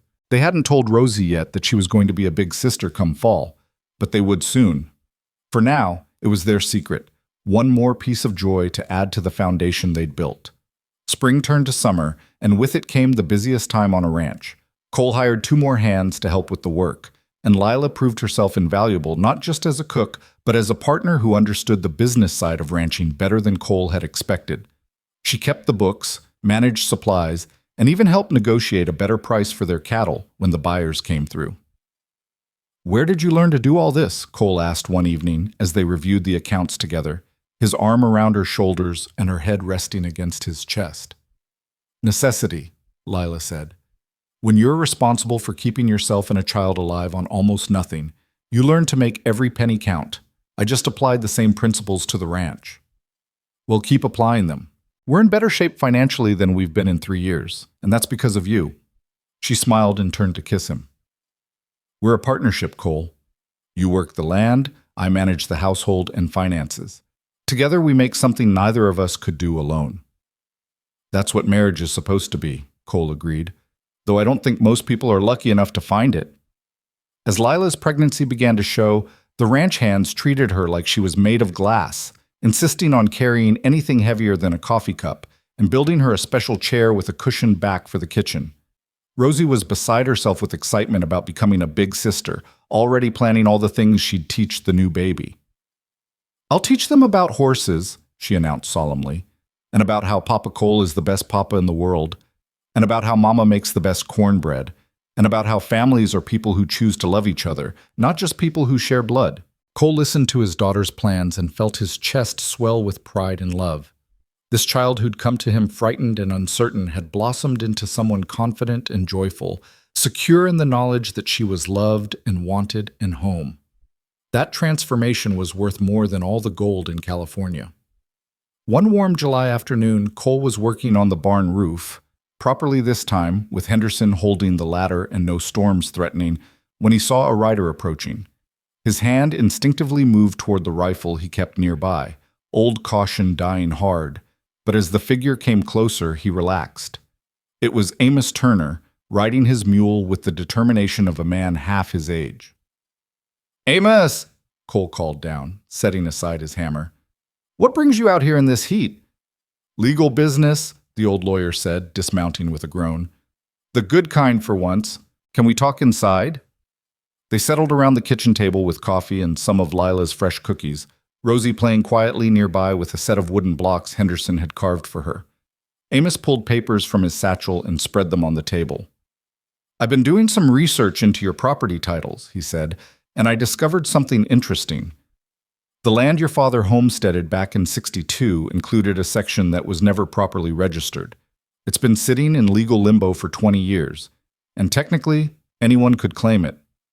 Cole frowned. "I don't understand. What does that mean for us?" "It means I filed a claim on your behalf, properly this time, and the territorial office has approved it. You now own an additional 300 acres adjacent to your current property. Good grassland, access to water, perfect for expanding your operation." Amos smiled at their shocked faces. "Consider it a wedding present, a very late wedding present." "Amos, that's too much," Lila stammered. "We can't accept—" "You can and you will. You fought for your family when everyone said you couldn't win. You stood up to bullies and corruption and a legal system that wasn't fair. You deserve good things, both of you." The old lawyer's eyes were suspiciously bright. "Besides, I'm getting too old for this work. Knowing I helped secure the future for a family like yours, that's a good way to end a career." Cole reached across the table and shook Amos's hand, unable to speak past the lump in his throat. Lila was crying openly, and even Rosie seemed to understand something important had happened, abandoning her blocks to come lean against her father's knee. After Amos left, they walked out to look at their expanded property, Rosie running ahead while Cole and Lila followed at a slower pace, his arm around her shoulders to steady her. 300 acres, Lila said wonderingly. "Cole, do you know what we could do with that land?" "Build," Cole said. "Build more corrals for horses, better winter shelters for cattle, maybe even a second house someday when Rosie grows up and wants her own place. Build a legacy for our children and their children after them." They stood at the edge of their property, their expanded property now, and looked out over land that stretched toward mountains standing eternal and unmoved. The summer sun was warm on their faces, and somewhere behind them, Rosie was singing to herself as she chased butterflies through the tall grass. "We did it," Lila said softly. "We actually did it. We built something real from nothing but hope and stubbornness." "And love," Cole added. "Don't forget the love." She turned in his arms, her hand resting over her swelling belly where their second child was growing. I could never forget that. You taught me how to love again when I thought that part of me was dead. You showed me that family isn't about blood or legal documents. It's about who shows up and who stays. Cole kissed her, long and deep and full of promise, while the Wyoming wind carried the scent of summer grass and their daughter's laughter. They'd come so far from that cold morning when a desperate woman had knocked on a grief-stricken man's door with nothing but a pot and a prayer. They'd survived scandal and custody battles and the weight of their own broken hearts. And on the other side of all that pain and fear, they'd found this: a love worth fighting for, a family worth protecting, and a future bright with possibility. When September came and brought with it the first hints of autumn, Lila went into labor on a crisp morning that smelled of wood smoke and promise. Doc Harrison arrived in time, unlike 3 years ago when Cole had lost everything, and this time the outcome was different. This time, Cole stood by Lila's side through every moment, holding her hand and whispering encouragement and feeling his heart nearly burst when he heard his son's first cry. "A boy," Doc Harrison announced, cleaning the squalling infant and wrapping him in blankets. "Healthy lungs on this one. Congratulations." Cole took his son in shaking hands, looking down at the red, wrinkled face with wonder. The baby opened his eyes, creek-water blue like his mother's, and seemed to look directly at his father with that unfocused but intent gaze of the newborn. "Hello, son," Cole whispered. "Welcome home." Rosie was allowed in moments later, and she approached the bed with careful steps, her eyes wide with awe. "Is that my brother?" "That's your brother," Lila confirmed, exhausted but radiant. "Do you want to hold him?"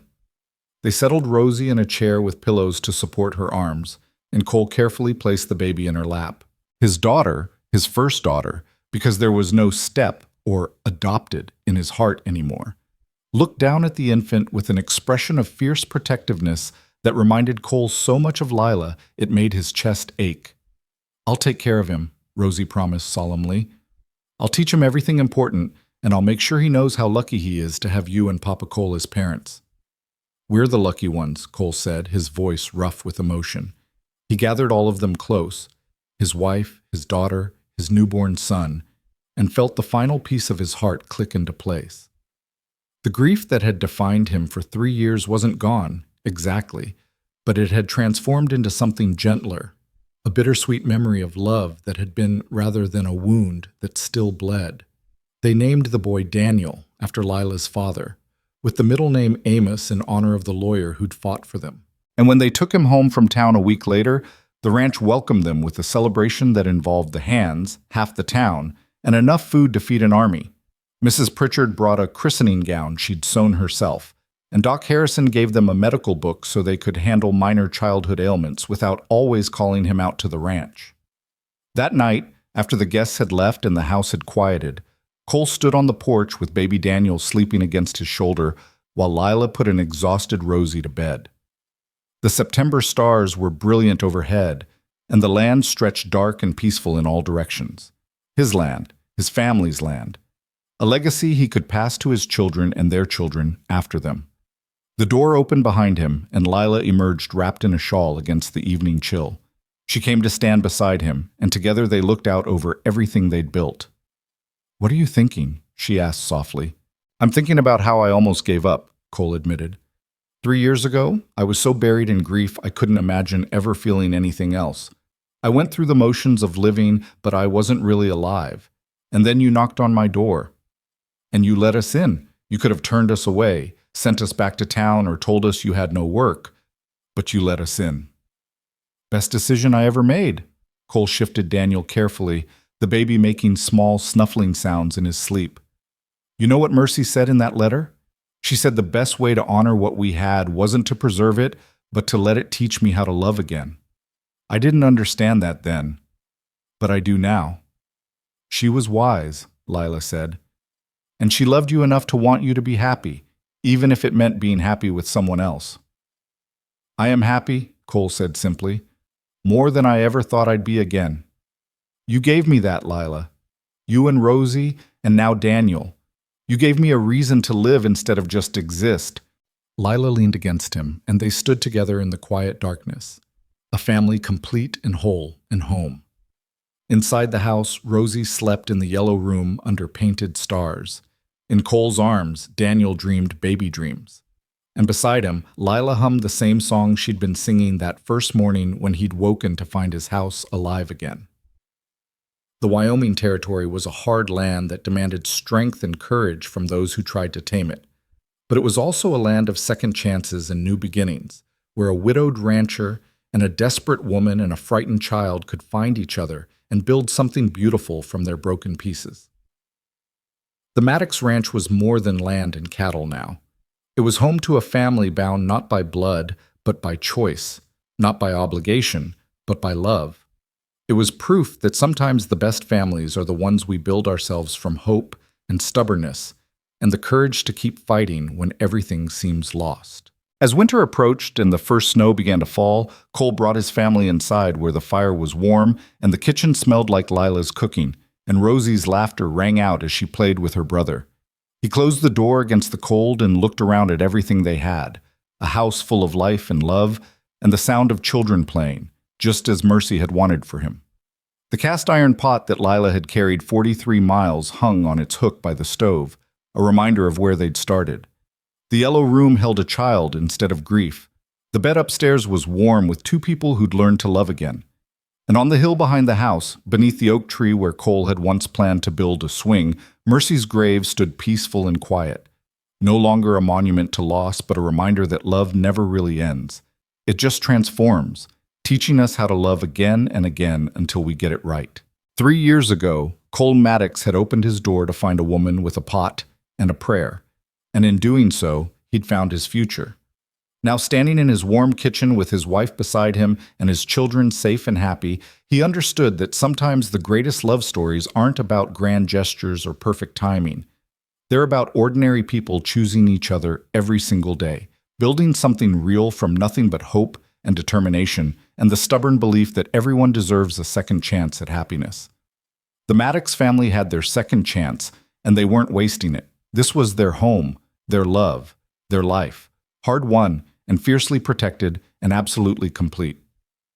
And somewhere in the Wyoming wind, if you listened carefully, you could hear the echo of a woman's voice saying what Cole had known all along, that the best way to honor love is not to preserve it in memory, but to let it teach you how to love again.